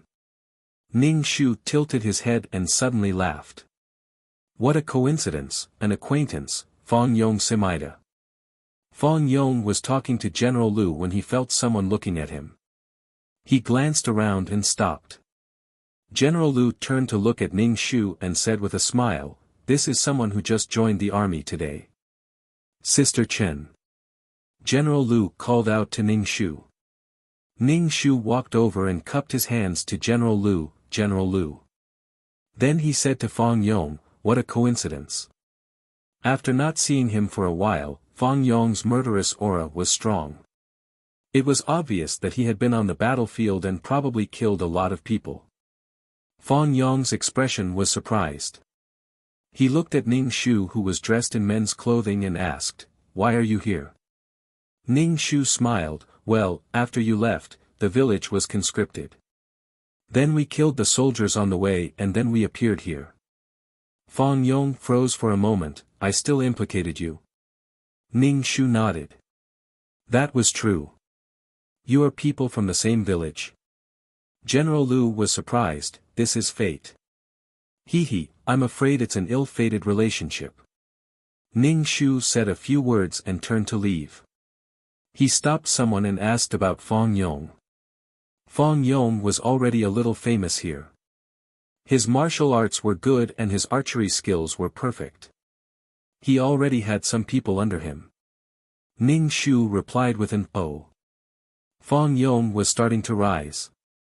Ning Shu returned to the place where he lived and said to Chen Li, how about we teach the peerless martial arts to other people? Maybe they will have a chance to survive on the battlefield. Brother, these people might be our Chen family's underlings. Ning Shu whispered. Chen Li's heart trembled. He vaguely felt something but was not sure. He nodded and said, I know. I will go teach them now. Focus on training young and strong laborers, Ning Shu said. Ning Shu was just about to check how many herbs he had left when General Lu's bodyguard Zhou came to Ning Shu and told him that the general was looking for her. Ning Shu put the things away and followed guard Zhou to see General Lu. General Lu also lived in a simple house. At this moment, General Lu was reading a book. When he saw someone enter the house, he put down the book in his hand. In order to avoid arousing suspicion, General Lu did not let guard Zhou go out. Ning Shu cupped his hands in greeting and asked, "What does General want from me?" Ning Shu consciously treated himself as a subordinate. General Lu said, "There will be a siege in 5 days. You should join in as well." Ning Shu said solemnly, "This subordinate understands." He wanted to test their combat strength. "You don't have to be so serious." General Lu chuckled. Ning Shu's face was still stiff. The general is the leader of an army. There must be rules. Otherwise, how can the general lead an army? General Lu narrowed his eyes and suddenly said, "You just came here. Do you have any complaints about this place?" Ning Shu shook his head. "No. Don't be afraid. Just say what you want," General Lu said. "Ning Shu, then you won't be angry if I say it, right?"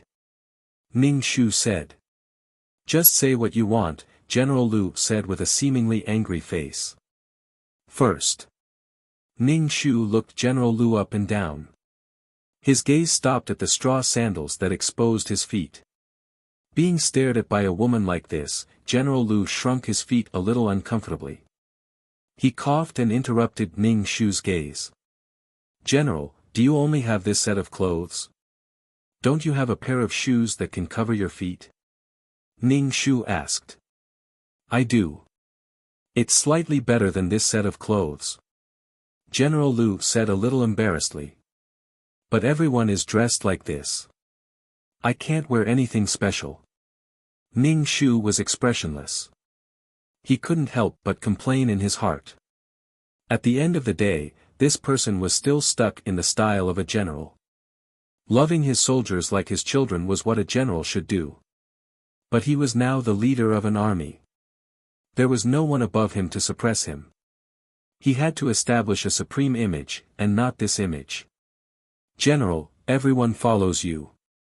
Other than filling their stomachs, they also have some ambition in their hearts. They want to be conferred titles, their wives and children, and protect their descendants. But you." Ning Shu's gaze landed on General Lu's feet again. "What ambition do you have for the people below you? Do they want to climb up and enjoy privileges? Special people have privileges. Even if you eat meat and the people below you eat chaff, no one will dare to say anything," Ning Shu said. Generals and leaders wore special clothes. Other than being special, it was also to let their own people see them and command their own people, even though they were conspicuous on the battlefield and easy to be hit by the enemy. They did things according to their status. Barefoot and with dust on their feet, they really didn't have any sense of dignity. Even if they walked among the masses, they shouldn't ruin themselves like this. Moreover, the masses didn't care at all. As long as they could fill their stomachs, it was fine. Sometimes, the masses didn't care about the tenderness doctrine. The masses weren't greedy. They ate and drank their fill, but they were also people who cared about milk. If they couldn't fill their stomachs, they would turn around and leave. At this time, it was useless to play the sentimental card. First respect to the clothes, then respect to the people. It had been like this since ancient times. Just like in the army, Shi and Chen Li could ride horses because their contributions to the army had established their positions as leaders. General Lu was stunned for a moment. Finally, he said, "I understand. You can leave." Ning Shu cupped his hands. "If there is anything wrong with what this subordinate has said, please forgive me, General. It's fine." General Lu waved his hand and let Ning Shu leave. Ning Shu returned to his residence. He pulled Chen Li aside and said, "General Lu is attacking the city in 5 days. We also want to participate." "So soon?" Chen Li was stunned. Ning Shu nodded. He was a little anxious. They didn't have any weapons in their hands. Moreover, General Lu didn't intend to give them any weapons. They had to pay for it themselves. How poor was the army? But they. Chen Li pointed at the people who were cultivating crookedly. Ning Shu also felt very anxious. Ning Shu walked over and injected a bit of qi jin into each person's body. Then, he found a knife in the house. Chen Li saw Ning Shu holding a kitchen knife and asked, "What are you going to do?" Ning Shu said, "I can't go to the battlefield unarmed. I have to get some weapons." As Ning Shu spoke, he stepped on the trunk beside the house and climbed up the tree. When he saw a suitable branch, he cut it down. Ning Shu was like a monkey. He ran from tree to tree and cut the branches. When he was almost done, Ning Shu asked the woman to make the branches the length of a spear. Then, he sharpened one end. Unfortunately, there was no metal spear head. "Everyone, come here." Ning Shu called his subordinates. "Now, each of you hold a wooden stick and practice stabbing and stabbing." Ning Shu only hoped to do his best to protect this team on the battlefield.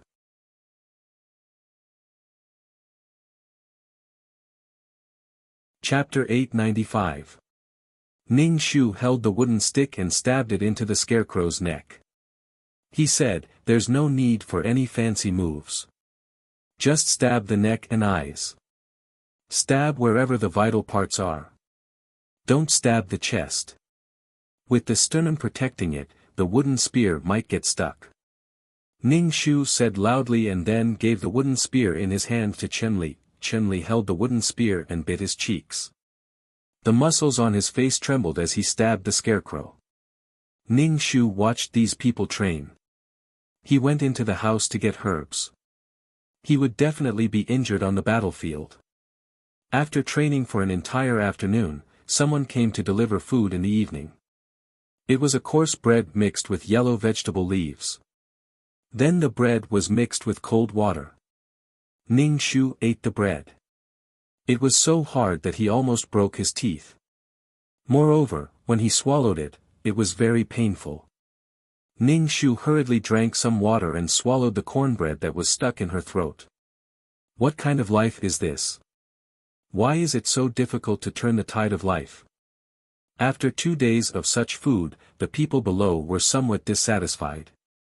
They complained to Chen Li, "Why are we eating the worst? I heard that some people eat steamed buns and steamed buns." Chen Li didn't know what to say. He looked at Ning Shu. Ning Shu said indifferently, "That's because they have military achievements. They have been on the battlefield and killed enemies. It's normal for them to eat well. It's good that we can eat. On the battlefield, if you can survive, you will eat the same things." Ning Shu said. Although the others were indignant, they couldn't say anything. Originally, the siege was supposed to take 5 days. Suddenly, on the 3rd day, the order was given to gather, saying that the siege was about to begin. Moreover, there was an extra bread in the morning. So it was to let people eat their fill. "Isn't it 5 days?" Chen Li frowned and asked. Ning Shu pursed his lips. He felt that General Lu didn't trust them. He changed the time just because he said so. Chen Li brought out 2 horses and gave one to Ning Shu. Then, he flipped onto the horse's back. His waist was equipped with the saber worn by the soldiers, and he held a sharpened wooden stick in one hand. Chen Li straightened his back. His body carried an expression of facing death calmly. Ning Shu could see that Chen Li was very nervous. The veins on the back of his hand that was holding the wooden stick were bulging. Before setting off, Ning Shu asked the team to tidy up their appearance, tighten their belts, and comb their hair before heading to the entrance of the village. This time, Ning Shu discussed with Chen Li and decided to only bring 100 people. The younger ones, the older ones, and some women were left behind. Ning Shu called out and headed towards the village entrance. There were many people gathered at the entrance of the village.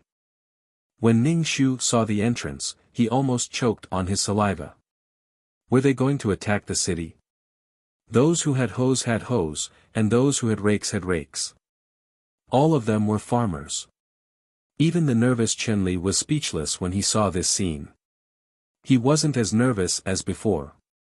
He had always thought that his team was the worst, but now that he saw it, it was still okay.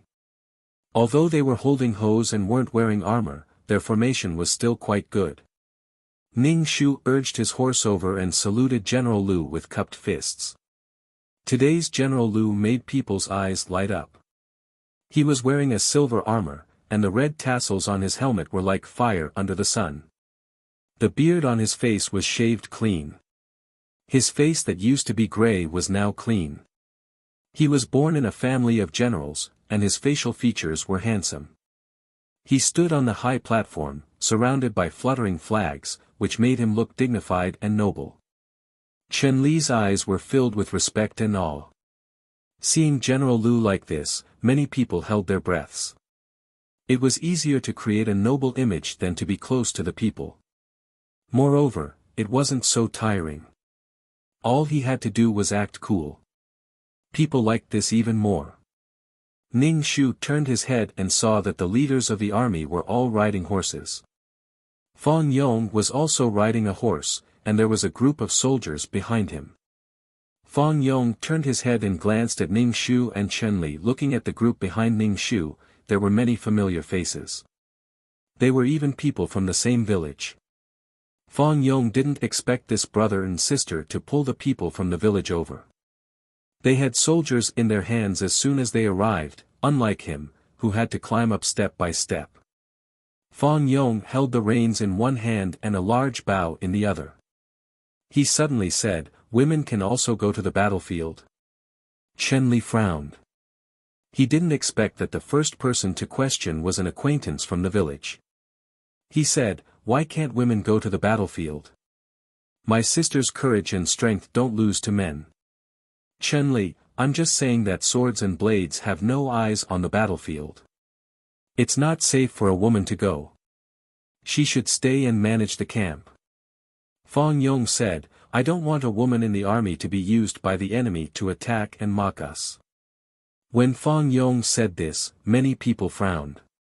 Since ancient times, power and the battlefield had always been a battle between men. There had never been a place for women. Fang Yong was just saying what most people were thinking. Chen Li felt like he needed his sister by his side to help him. His sister was smarter than him, and this was her first time going to the battlefield. Chen Li's heart felt weak. Chen Li wanted to say something, but Ning Shu said, "Carrying a spear and riding a horse to protect the country is a man's ambition and responsibility. But in this chaotic world, you and I are both people who have left the chaos. What's the difference?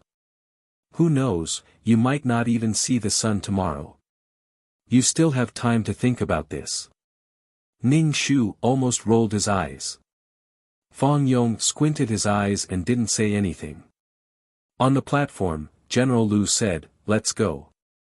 The group slowly walked toward the city gate not far away. Ning Shu and the others walked at the very back. They jogged to the city gate, which was shut tight. There were soldiers on the gate, ready for battle, and the sound of drums could be heard. This was the biggest city gate in Dazhou. If they broke through this gate, the entire group would have a place to rest. They would be able to replenish their food supplies. Everything would improve. Ning Shu furrowed his brows. Attacking a city was much harder than defending it. They were so poor that they didn't even have a ladder to attack the city. Ning Shu still didn't know how a group like that had succeeded. Did they use human lives to fill the gap? Ning Shu squinted his eyes. He saw bows and arrows on the city wall, as well as a trebuchet. General Lu stood on an old war chariot. Guard Zhou stood beside him to protect him. General Zhou held a flag in his hand and waved it. Four groups of people carried a giant wooden battering ram toward the city gate. Ning Shu's eyelids jumped. They were really using human lives to fill the gap. But before they reached the city gate, they were hit by a rain of arrows. One person fell, and another took his place. The others protected the battering ram until they reached the city gate safely. In an instant, screams were heard everywhere. General Lu ordered Ning Shu and Chen Li to replace the person who had fallen to carry the wooden battering ram. Carrying the battering ram was like a live target. There was no way they could survive. General Lu had them carry the battering ram for the first time.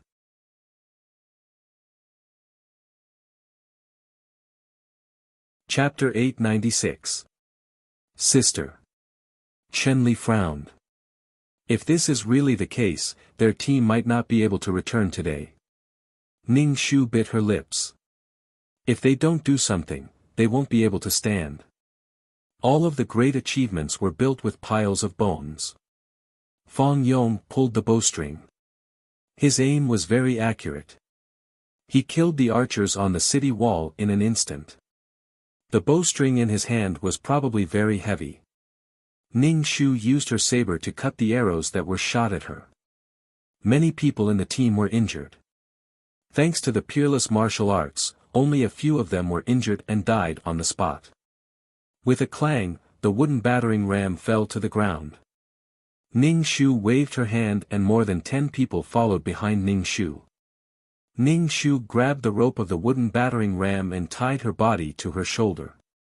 She used her internal strength to carry the wooden battering ram towards the city gate. People who have practiced peerless martial arts are stronger than ordinary people. Ning Shu's team walked in front, but they were under a lot of pressure. The enemy concentrated their firepower on them.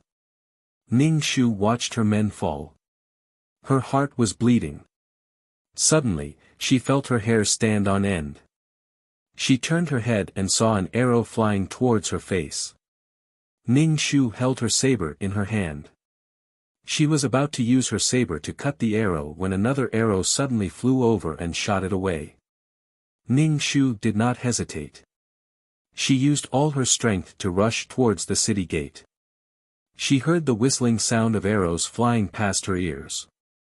She heard the sound of arrows piercing into flesh. Ning Shu bit her lips until they bled.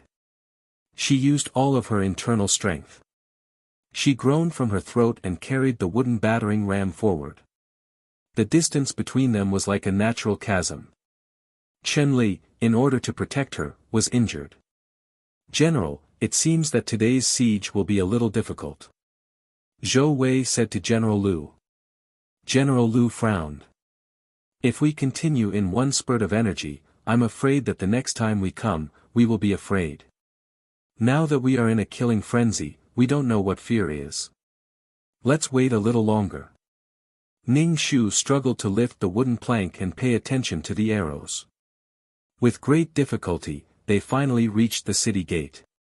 Ning Shu exerted all his strength and rammed the gate with the others. The city gate was very sturdy. Ning Shu ignored the wounds on his body and rammed the wooden battering ram against the city gate with everyone else.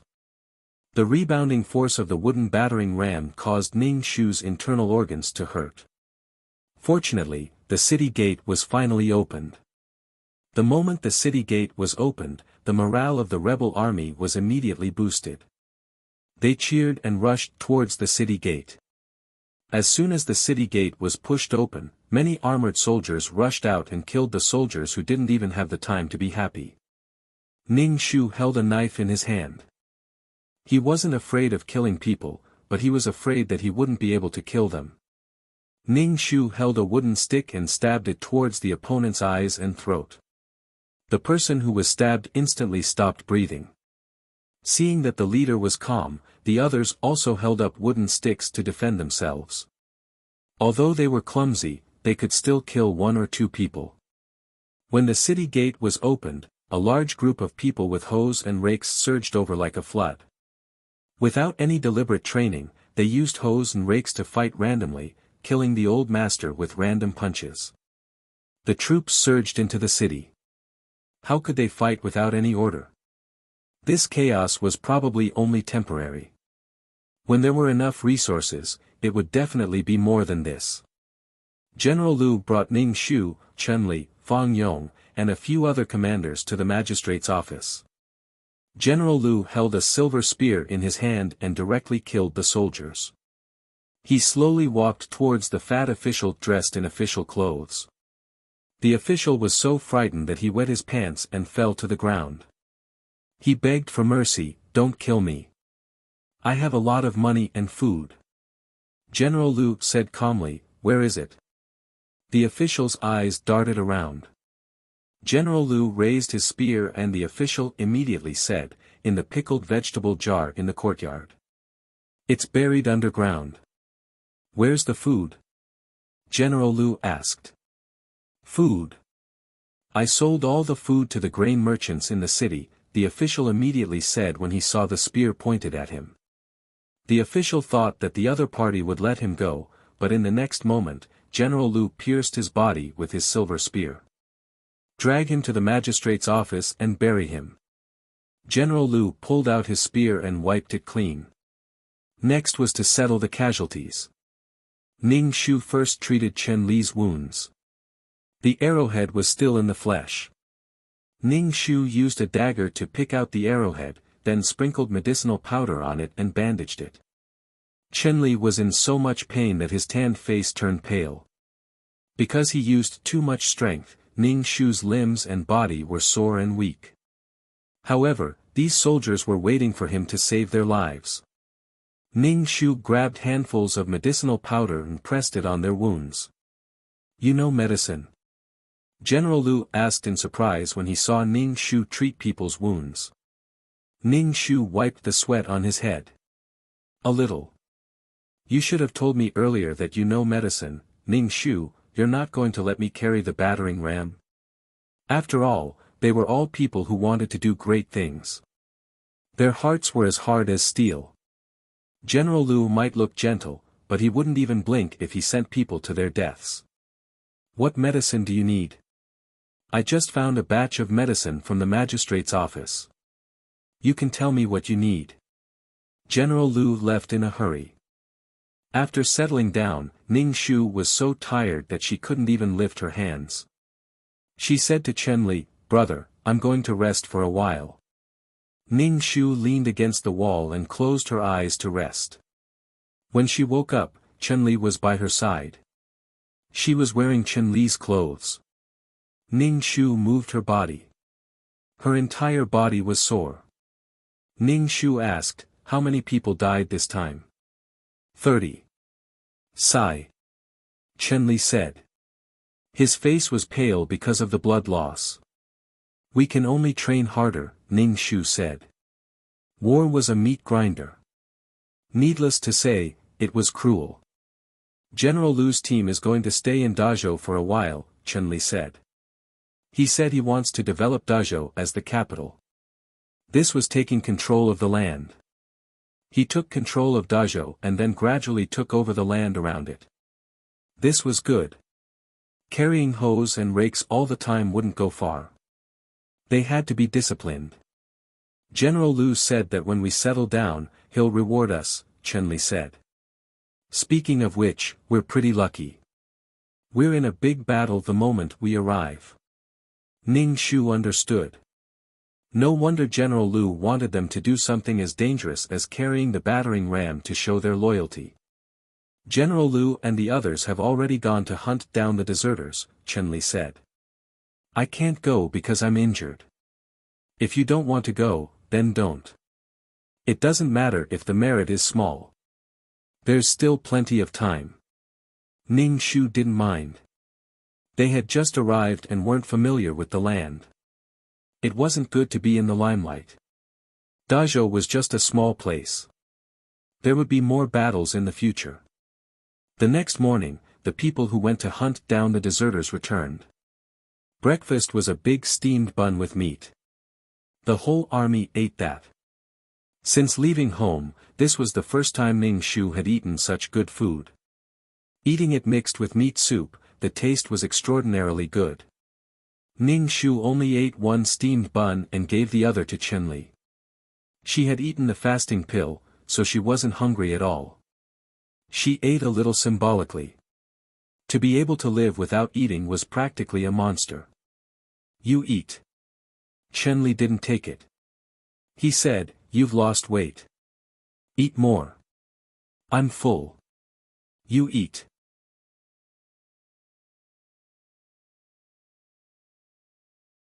Chapter 897. Chen Li was a bit anxious. Every time he saw his sister eat like a cat, he couldn't help but say, "Actually, you don't have to share yours with me." "Oh, I'm not hungry." Ning Shu stood up and prepared to walk around. This was Dazhou's military camp. There were all kinds of weapons and armor. Ning Shu saw Fang Yong wiping his bow. She thought for a moment and walked over. "Thank you for saving me." When the arrow had been shot toward her, only Fang Yong had been able to accurately deflect it. Fang Yong said, "No need. Since we are from the same army, we will not leave you in the lurch." The atmosphere between Fang Yong and Ning Shu was very awkward. In the past, the two families had disagreements. It was impossible to say that they didn't have a knot in their hearts. Ning Shu thanked Fang Yong again and turned to leave. She would repay him for saving her life next time. General Lu took the army to the rich families in Dazhou to ask for food. He said that he wanted these people to sponsor him and support his work. If they didn't give it to him, then he would wipe out their families. General Lu only targeted the rich families. After the city fell, he didn't massacre the people in the city. First, he spoke to the grain merchants in Dazhou. If the merchants wanted to monopolize the market or raise the price of food, General Lu would create a river of blood. Then, he would slowly collect the food. He had soldiers and people in his hands. He solved everything with violence. If you didn't give him money or food, he would beat you until you gave it. At first, the people of Dazhou were scared. Later, the rebel army didn't touch the normal people, so they became braver. General Lu was going to collect money. Ning Shu urged Chen Li to take the group with him. There were always some benefits to following behind. After conquering Dazhou, their days were much better. Although they didn't eat meat for every meal, they didn't eat the cornbread they used to eat. The coarse flour steamed buns paired with some meat-flavored broth were not bad. They were also given some weapons. These weapons were all from Dazhou's military camp. Ning Shu processed the medicine General Lu sent over. Clearly, General Lu wanted to treat her as a free doctor. Ning Shu made some medicine to stop bleeding and increase muscle growth. General Lu had shaved off all the wool that could be shaved off in Dazhou. Then, he gathered a few leaders, including Ning Shu, and said, "I have decided to proclaim myself emperor." Chen Li reflexively looked at Ning Shu. Ning Shu didn't say anything. After all, he was going to be the emperor sooner or later. One country, two emperors, China. He was afraid that the imperial court would be in an uproar. This was a provocation. If it were just ordinary people rioting, the imperial court would at most send troops to suppress them. But now that he was the emperor, it would be strange if the imperial court could tolerate it. Perhaps the imperial court would have already launched a frenzied counterattack, which they might not be able to withstand. When Ning Shu saw that no one else was speaking, he naturally didn't say anything either. The bird that pokes its head out will be shot. Originally, the fact that he was sitting here as a woman had already caused a lot of criticism. When Chen Li saw that Ning Shu had his head lowered and was lost in thought, he shut his mouth and didn't say anything. For a moment, the whole room was quiet. General Lu said, "If you have anything to say, you can say it." This subordinate agrees with the general calling himself the emperor. A man stood up and said. Then, two more people stood up. If General Lu were to call himself the emperor, they would be rewarded. No matter what, it would be an official position that would bring honor to their ancestors. Fang Yong didn't say anything. His face was calm, and no one knew what his opinion was. Chen Li frowned, thinking about the advantages and disadvantages of calling himself the emperor. "Sister Chen, tell us." General Lu looked at Ning Shu. Everyone immediately looked at Ning Shu. Even Fang Yong couldn't help but look at Ning Shu. He was a little surprised that General Lu would ask her. "Ning Shu, fuck, if I'm not careful, I'll offend people. If you have any ideas, you can say it. Let's see if you want to call yourself the emperor." General Lu said. Ning Shu stood up and cupped his hands in greeting. This subordinate is actually in favor of proclaiming ourselves emperor. Proclaiming ourselves emperor can greatly boost the morale of our army. Everyone is eager to be conferred an official title. However, there is a problem. Can we fight against the regular army of the imperial court? If we call ourselves the emperor, the imperial court will definitely send more troops to wipe us out. Ning Shu said, should we take it slow, or go against the imperial court now? General Lu frowned. Ning Shu gestured with his hand. Ning Shu cupped his hands and sat down. The others also looked conflicted. Calling themselves the emperor had its advantages and disadvantages. If they weren't careful, their rebel army would be annihilated like fireworks. It would only be a line or two in the history books. General, this subordinate feels that there's no rush to call ourselves the emperor. When the general leads us to conquer more land and win more people's hearts, we'll follow the will of the heavens and raise our arms to cheer. It'll be even more glorious than now. Fang Yong stood up and said. General Lu thought about it and nodded. Let's put this matter aside for now. We'll talk about it when the time is right. After leaving the room, Ning Shu let out a long sigh. Chen Li and Ning Shu said, Sister, you're amazing. I didn't know anything. Take it slow, Ning Shu said. We'll attack and occupy Ping Town in 2 days. Do you want to go? Chen Li and Ning Shu asked. After experiencing blood, Chen Li's subordinates were slowly becoming more valiant. On top of that, Chen Li had them practice ultimate martial arts. The soldiers now were very different from before. General Lu's strategy was to use Dazhou as the center to encroach on the surrounding areas and conquer some small towns and villages. General Lu wouldn't go at all. He would just send people. There were people fighting to do this kind of thing. There were military merits and rations to be gained. If they conquered the town, they could even gain some benefits. Chen Li accepted the mission to attack and occupy Ping Town. He asked Ning Shu if he wanted to go. Ning Shu nodded. I'm going. Of course I'm going. Chen Li let out a sigh of relief. He still needed his sister to guide him, even though he didn't know why they were so different even though they were both born of the same mother.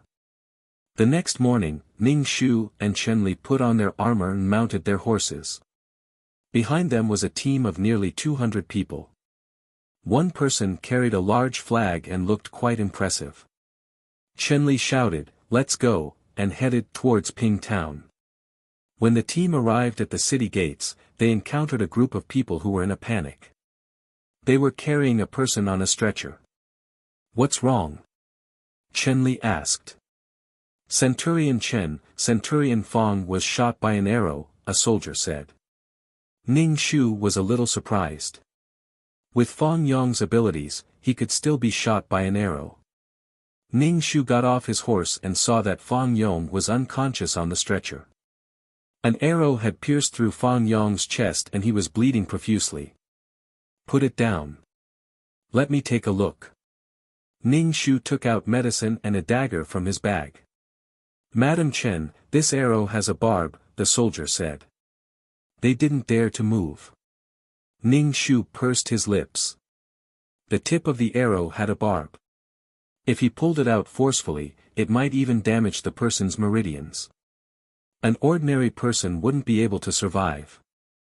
If the arrow was left in the body would reject the foreign object and it would become inflamed and rot. Similarly, the person wouldn't be able to survive.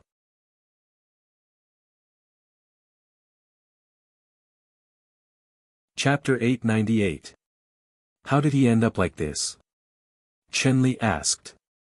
We went to attack Li County, but we didn't expect them to have powerful archers, the soldier said. Li County was comparable to Dazhou City. It wasn't easy for Fang Yong's men to conquer Li County, and he ended up like this. Fang Yong was too eager for quick success. Ning Shu untied Fang Yong's clothes, took out some wine, and drenched the dagger. He put the powder aside and said to the others, "Hold him down." "Sister, can you do it?" Chenli asked. "If something happens, Fang Yong's mother will blame us. We'll do whatever we can. If he really dies, we'll take over his men." Ning Shu washed his hands with wine. Fang Yong's men were speechless. Ning Shu was just saying. The main character wouldn't die. Ning Shu held the dagger and cut the wound into a cross. Thanks to the sharp dagger, the wound was cut neatly. Humph. Fang Yong woke up from the pain. He opened his eyes and saw Ning Shu. Ning Shu grinned and said, "Bear with it." Ning Shu traced the wound and found the place where the hook had pierced. He used the dagger to pry open the flesh. Fang Yong was in so much pain that his face turned pale. His forehead was covered in cold sweat. "Hold it down. I'm going to pull it out." Ning Shu held the arrow tightly and pulled with all his might. The arrow left Fang Yong's body. Fang Yong was in so much pain that he arched his body and spat out a mouthful of blood. It sprayed onto Ning Shu's face. Ning Shu wiped her face and hurriedly sprinkled medicinal powder on the wound. She used a cloth to tightly press on Fang Yong's wound. "Brother, you guys go first. I'll catch up with you later," Ning Shu said to Chenli. "Okay." Ning Shu pressed on Fang Yong's chest. Blood stained the cloth red. Ning Shu changed the cloth.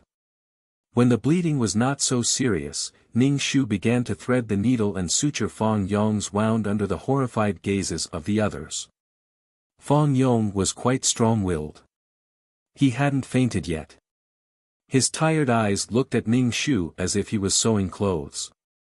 He was speechless. When the stitching was done, Ning Shu tied a knot, cut the thread with scissors, and wrapped the wound.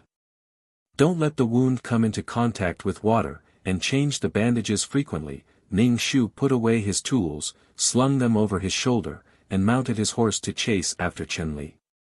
On the way, he caught up with Chenli. Chenli asked, "Is Fang Yong okay?" "I won't die." Ning Shu wiped the blood off his face and asked, "Do you understand the situation in Ping Town? There isn't much to gain from it. I'm relatively poor." Chenli said. Otherwise, he wouldn't have been able to snatch this mission. It was just a demonstration to put Ping Town under Dazhou's jurisdiction. When they arrived at Ping Town, the gates were tightly shut. A group of people was watching them from the top of the city wall. Ning Shu pulled on the reins and stared at the people on the city wall. "Are you the Revolutionary Army?" someone on the city wall shouted loudly. Chen Li's face was indifferent. "Yes. You have 15 minutes to open the gates. Otherwise, we will attack by force." The people on the city wall gathered again and said something. Then, someone shouted, "We can open the gates, but you can't kill the people in the town." "The Revolutionary Army doesn't kill ordinary people," Chen Li said. "What guarantee do you have?" Chen Li said loudly. "I can guarantee what I say. The Revolutionary Army doesn't kill ordinary people at all. You can rest assured." Chen Li's words were full of twists and turns. If they weren't ordinary people or evil people, they definitely wouldn't let them go. The people on the other side discussed for a long time. Finally, the gates opened with a creak. Chen Li waved his hand and rode his horse through the gates.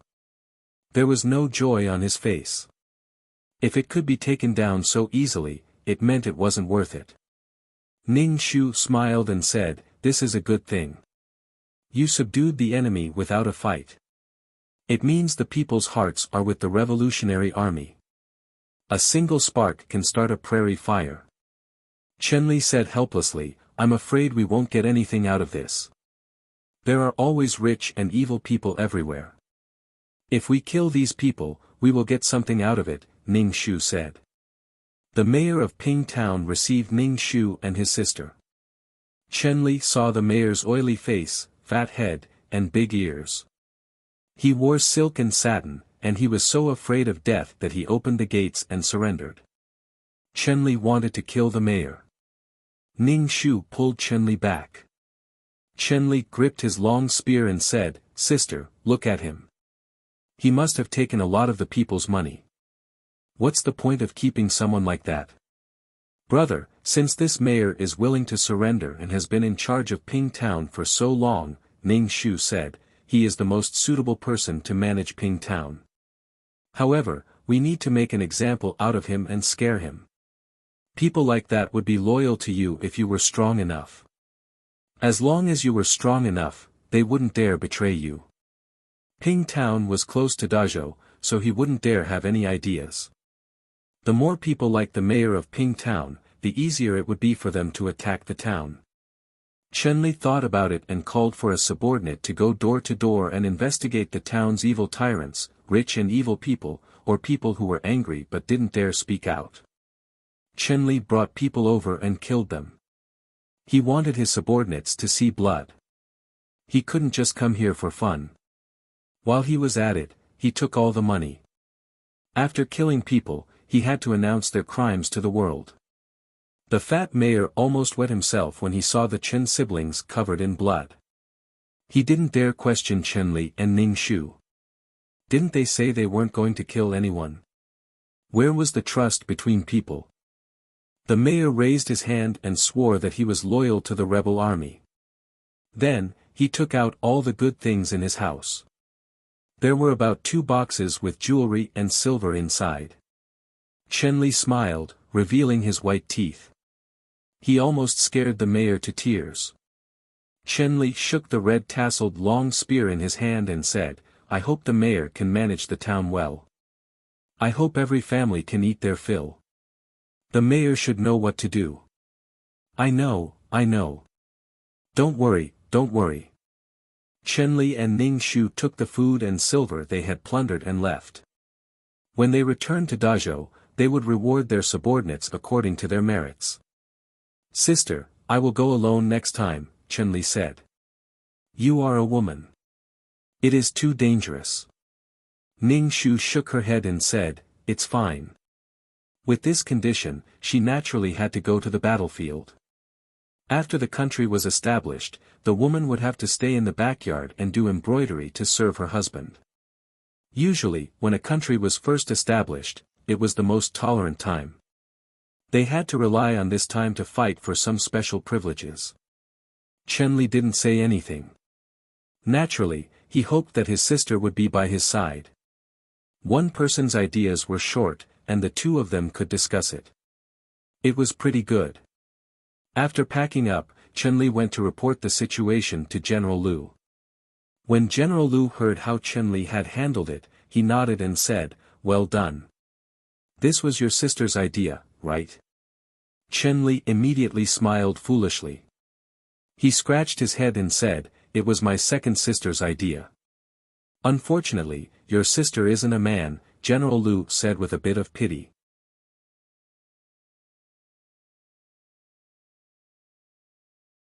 Chapter 899. General Liu felt that this person called Chen Ermiai was knowledgeable and had a deep heart. If she was a man, she would definitely enter the imperial court in the future. But as a woman, in this world dominated by men, she couldn't rely on her own strength to change anything. In the end, it was a waste of her talent. Chenli also sighed. He was a man, but he didn't have his sister's brain. "Your sister has medical skills. I heard that she saved Fang Yong. How is your sister's medical skills?" General Liu asked.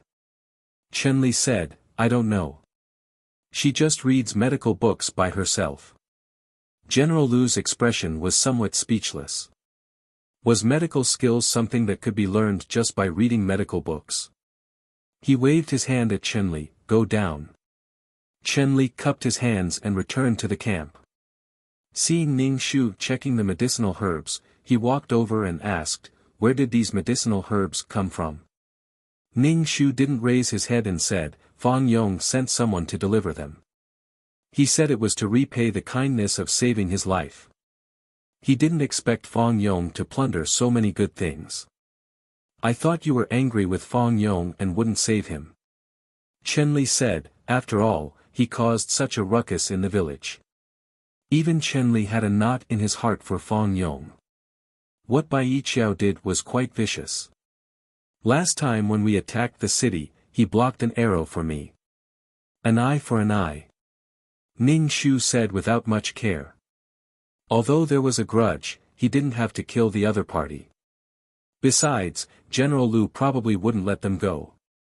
There was no way to work with others in the army. Human relationships were so complicated. Chen Li nodded, you have a big heart. No wonder General Lu praised you. Ning Shu just grinned, his heart calm. Ning Shu obtained these medicinal herbs and prepared some medicine needed for the march. Dysentery, or heat stroke, all kinds of small problems. Ever since Ning Shu saved Fang Yong and learned that Ning Shu was skilled in medicine, there would be people coming to Ning Shu almost every day to ask for medicine. Of course, they would not give it for free. Sometimes, they would give some money, or some strange things. Ning Shu would accept all of them. Ning Shu gave Chen Li 2 bottles of specially made Jinchuang ointment, which could quickly stop the bleeding. He told Chen Li to give it to General Lu so that the siblings could show their faces in front of General Lu. As long as they had value, they could stay in the army. When there was nothing to do, Ning Shu would follow Chen Li to attack the surrounding towns. Now that Chen Li was the leader of 200 to 300 people, with Ning Shu by his side, things became more and more orderly. Every time they besieged a city, they would first persuade the enemy to surrender and take down the towns and villages with the least amount of losses. If they encountered a stubborn resistance, they could only attack them head-on. Every time they returned to the camp, they would be covered in blood. As more and more people in the team were able to cultivate Qi Jin, the team would become stronger and stronger. It didn't matter how many people there were, as long as there were enough of them to be able to fight 1 against 10. Moreover, to ensure his own power, General Lu would not let a leader control more than 500 soldiers. General Lu used Dazhou's resources to start making armor and weapons, as well as raising war horses. Only then would their battle power be strong. Basically, the towns and villages that had been attacked near Dazhou all tacitly accepted General Lu's rule. They did not listen to the imperial court and only recognized General Lu. If there was anyone who did not agree, they would be wiped out. Of course, in order to win over the hearts of the people, he would also give them all kinds of benefits. For example, he would not collect taxes. If the army needed money, he would take it from the corrupt officials and rich merchants. When the time was right, General Lu would take almost 100,000 people to attack the big cities next to Dazhou and slowly expand their territory. General Lu was not in a hurry to proclaim himself emperor. Instead, he slowly attacked every inch of land, using battle to support battle. After all, in order to support so many people, he had to attack more land, kill the corrupt officials, and take money from the rich to support the army. Ning Shu would go to every battle. Other than killing the enemy, he also had to carry a medicine box. If any important person in the army was injured, Ning Shu would have to immediately treat them. Although it was tough, Ning Shu clearly felt that his position in the army had increased. No one could guarantee that they would not be injured. War was so dangerous that even one's life could not be guaranteed, let alone being injured. However, Chen Li was very conflicted. After a long time, he finally said to Ning Shu, "Sister, you've seen so many men's bodies. How are you going to get married in the future?" Ning Shu said, "With my achievements, even if I don't get married, no one will dare to say anything." "But women will still have to get married," Chen Li said. "Don't tell me you want to be an old aunt." Ning Shu's lips twitched. "Given the current situation, who do you think I can marry?" They were in the middle of a war. Why talk about marriage? Chen Li sighed. If a woman doesn't get married, she will be criticized. Criticized, Ning Shu said calmly. A woman's status could not be changed. If she did not get married, men would not be able to wear her down. It was a chaotic world now. Who would care about the stupid law that said a 17-year-old woman's parents were guilty if she did not get married? She did not believe that with her achievements, she would not be able to choose her own life. Every time Chen Li tried to reason with his sister, she would not listen. He changed the topic and said, "Sister, it's been more than 2 years. It will be 3 years soon. Can you send a letter home? Father and mother will be worried." Ning Shu was dazed for a moment. She had already stayed in this world for so long. Ning Shu thought for a moment. Let's wait a little longer. Why do we have to wait to write a letter? What's there to wait for? Chen Li asked, puzzled. Wait until General Lu becomes emperor. We'll write a letter to father and mother after we receive the reward, Ning Shu said. Chen Li said, isn't the matter of becoming emperor temporarily postponed? Now that General Lu has 30% of the country in his hands, he can become emperor. Ning Shu said, didn't you notice that there has been some movement recently? Ning Shu felt that she was already quite stupid, but she did not expect Chen Li's brain to be even stupider than hers. General Lu had always wanted to become emperor, and now the time was ripe. Chen Li pursed his lips.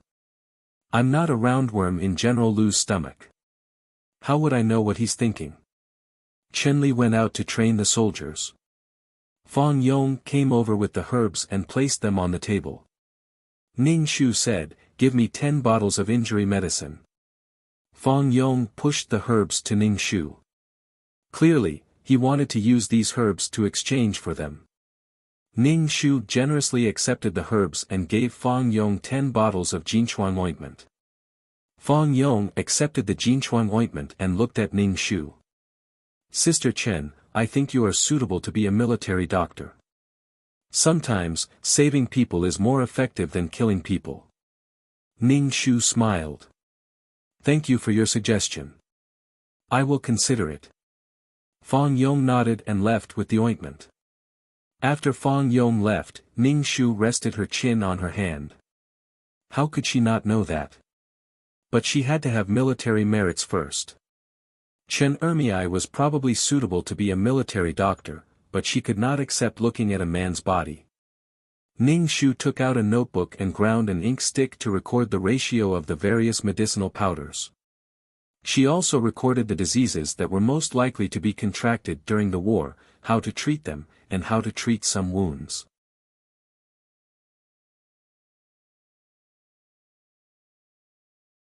Chapter 900. When there was nothing to do, Ning Shu would record down all the medical knowledge she knew that was suitable for the ancient army. When she possessed a body, these skills would remain in the body of the original owner. As long as she practiced diligently, she would be able to use them for herself. Recently, there had been no battles, but the air was suffused with an oppressive and joyful atmosphere. Chen Li ran in front of Ning Shu and whispered, Second sister, General Lu is really going to proclaim himself emperor. I heard that General Lu has already ordered the embroiderers to rush out the dragon robes and official uniforms. That's to be expected. Ning Shu did not even raise her head as she dipped her brush in ink. Chen Li sat across from Ning Shu and said with some longing, Second sister, what kind of official position is General Lu going to confer on us? Ning Shu somewhat helplessly put down her brush and said, no matter what position it is, it will all be the imperial favor. Big brother, in the future, be more careful with your words. I'd rather be silent than say too much. Think more in your heart. Yes, the imperial favor is vast, Chen Li said. Since he's going to proclaim himself emperor and establish the title of the country, there will definitely be civil officials. When dealing with civil officials, you have to be careful, Ning Shu said. Big brother, if you have nothing to do, read more books, Ning Shu said. Chen Li's expression was rather helpless. As long as these corrupt civil officials were present, Ning Shu felt that she would have no chance of entering the imperial court. Her achievements would at most allow her to enjoy special privileges. It was not easy to achieve this. Not long after, General Lu announced the date of the coronation and had everyone prepare. Everyone began to get busy. They had to build a somewhat presentable imperial palace before proclaiming themselves emperor. In the meantime, General Lu led the army to attack another province. Ning Shu also went. Perhaps this was the last battle before proclamation, so everyone seemed to be on steroids. They did their best in the hopes of obtaining a high position and a generous salary. Morale was high, and in less than half a day, the city was taken. On one hand, the other side had no desire to fight. On the other hand, the people on the other side, stimulated by glory and wealth, howled and howled, wanting nothing more than to kill everyone by themselves. With great rewards, brave men were bound to emerge. On this day, the weather was clear. Banners flapped in the wind, drums beat, and countless soldiers lined up neatly below the platform. The air was solemn and dignified. Ning Shu and Chen Li sat on horseback, with the Chen family army behind them. Fang Yong was beside Chen Li, looking straight at the high platform. Thump, thump, thump. Amidst the drumming, General Lu appeared. He was wearing an emperor's crown and a black dragon robe embroidered with golden threads. He stood on top of the chariot like the Son of God. 8 horses pulled the chariot and slowly walked towards the high platform. General Lu walked up the red stairs step by step, steadily and slowly walking up to the high platform, looking down at the crowd. Ning Shu, who was sitting on the back of the horse, quickly got down.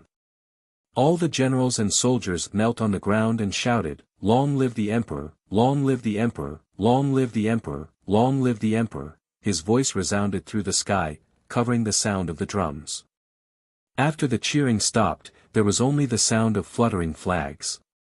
General Lu shouted, "Everyone, rise." "Thank you, Your Majesty." Guard Zhou, who was beside General Lu, opened the imperial edict and read, "I have experienced many hardships, fought with the officials for many years, and finally achieved great things. Among the people, the officials work together to promote me, saying that I am virtuous and meritorious. The way of the emperor is consistent. Although I am blessed by the heavens, but today, under the joint efforts of the officials, I am also ashamed to accept the great deeds and the effort of moving mountains. I have many ambitions, but I want to achieve great things. Following the way of the heavens, on the 10th day of the 9th month of this year, I prayed to the ancestral temple, ascended the throne, built the Yuan army, and named the country Great Yan. Only with sincerity, with justice, with benevolence, with peace and prosperity, this is, long live the Emperor, Yan Kingdom." After a series of complicated ceremonies, it was time to confer meritorious service. Ning Shu saw Chen Li's body tremble with excitement. Guard Zhou opened the imperial edict and read out the rewards. Ning Shu listened carefully and heard that Fang Yong's reward was General of the Guard, which was a general of the 3 duke rank. The reward was quite high. Fang Yong knelt and received the armor, shouting, "Long live the Emperor." When it was Chen Li's turn, he was awarded General of the East, one of the 4 expedition generals. He was a 3rd-grade general, 2 or 3 grades lower than Fang Yong. Fang Yong's meritorious service was indeed more than Chen Li's, and his ability was outstanding. His archery was superb, and his conduct was outstanding. This was something that Ning Shu could not deny. It was already very good for Chen Li to receive this reward. After all the generals were rewarded, it was Ning Shu's turn. Guard Zhou looked at Ning Shu and read, "There is a girl, Sister Chen, who has outstanding military service, and is conferred the title of Ningyuan Army General." Ning Shu knelt down and thanked, "The Emperor's grace is vast and mighty." Everyone looked at Ning Shu. Chen Li could not help but frown. Ningyuan Army General was a 5th-grade military rank. She had a lot of meritorious service, which was why she was given a 5th-grade military rank. Even Fang Yong could not help but raise his eyebrows. Her meritorious service was not limited to this. Ning Shu sighed in his heart. If a woman wanted to receive the same reward as a man, she would have to pay twice, 5 times, countless times more than a man. In addition, Sister Chen will be given a red ink iron certificate. She will enjoy the salary of a princess. Guard Zhou continued. Ning Shu was stunned for a moment, but with a smile on his face, he shouted, "The Emperor's grace is vast and mighty." She was the only one present who received the red ink iron certificate. To a certain extent, this thing was a gold medal for avoiding death. As long as she did not seek death, her status was extraordinary. Ning Shu received the red ink iron certificate. It was engraved with her deeds, but most of them were about her saving people. Ning Shu lowered his head and quickly glanced at the emperor on the high platform.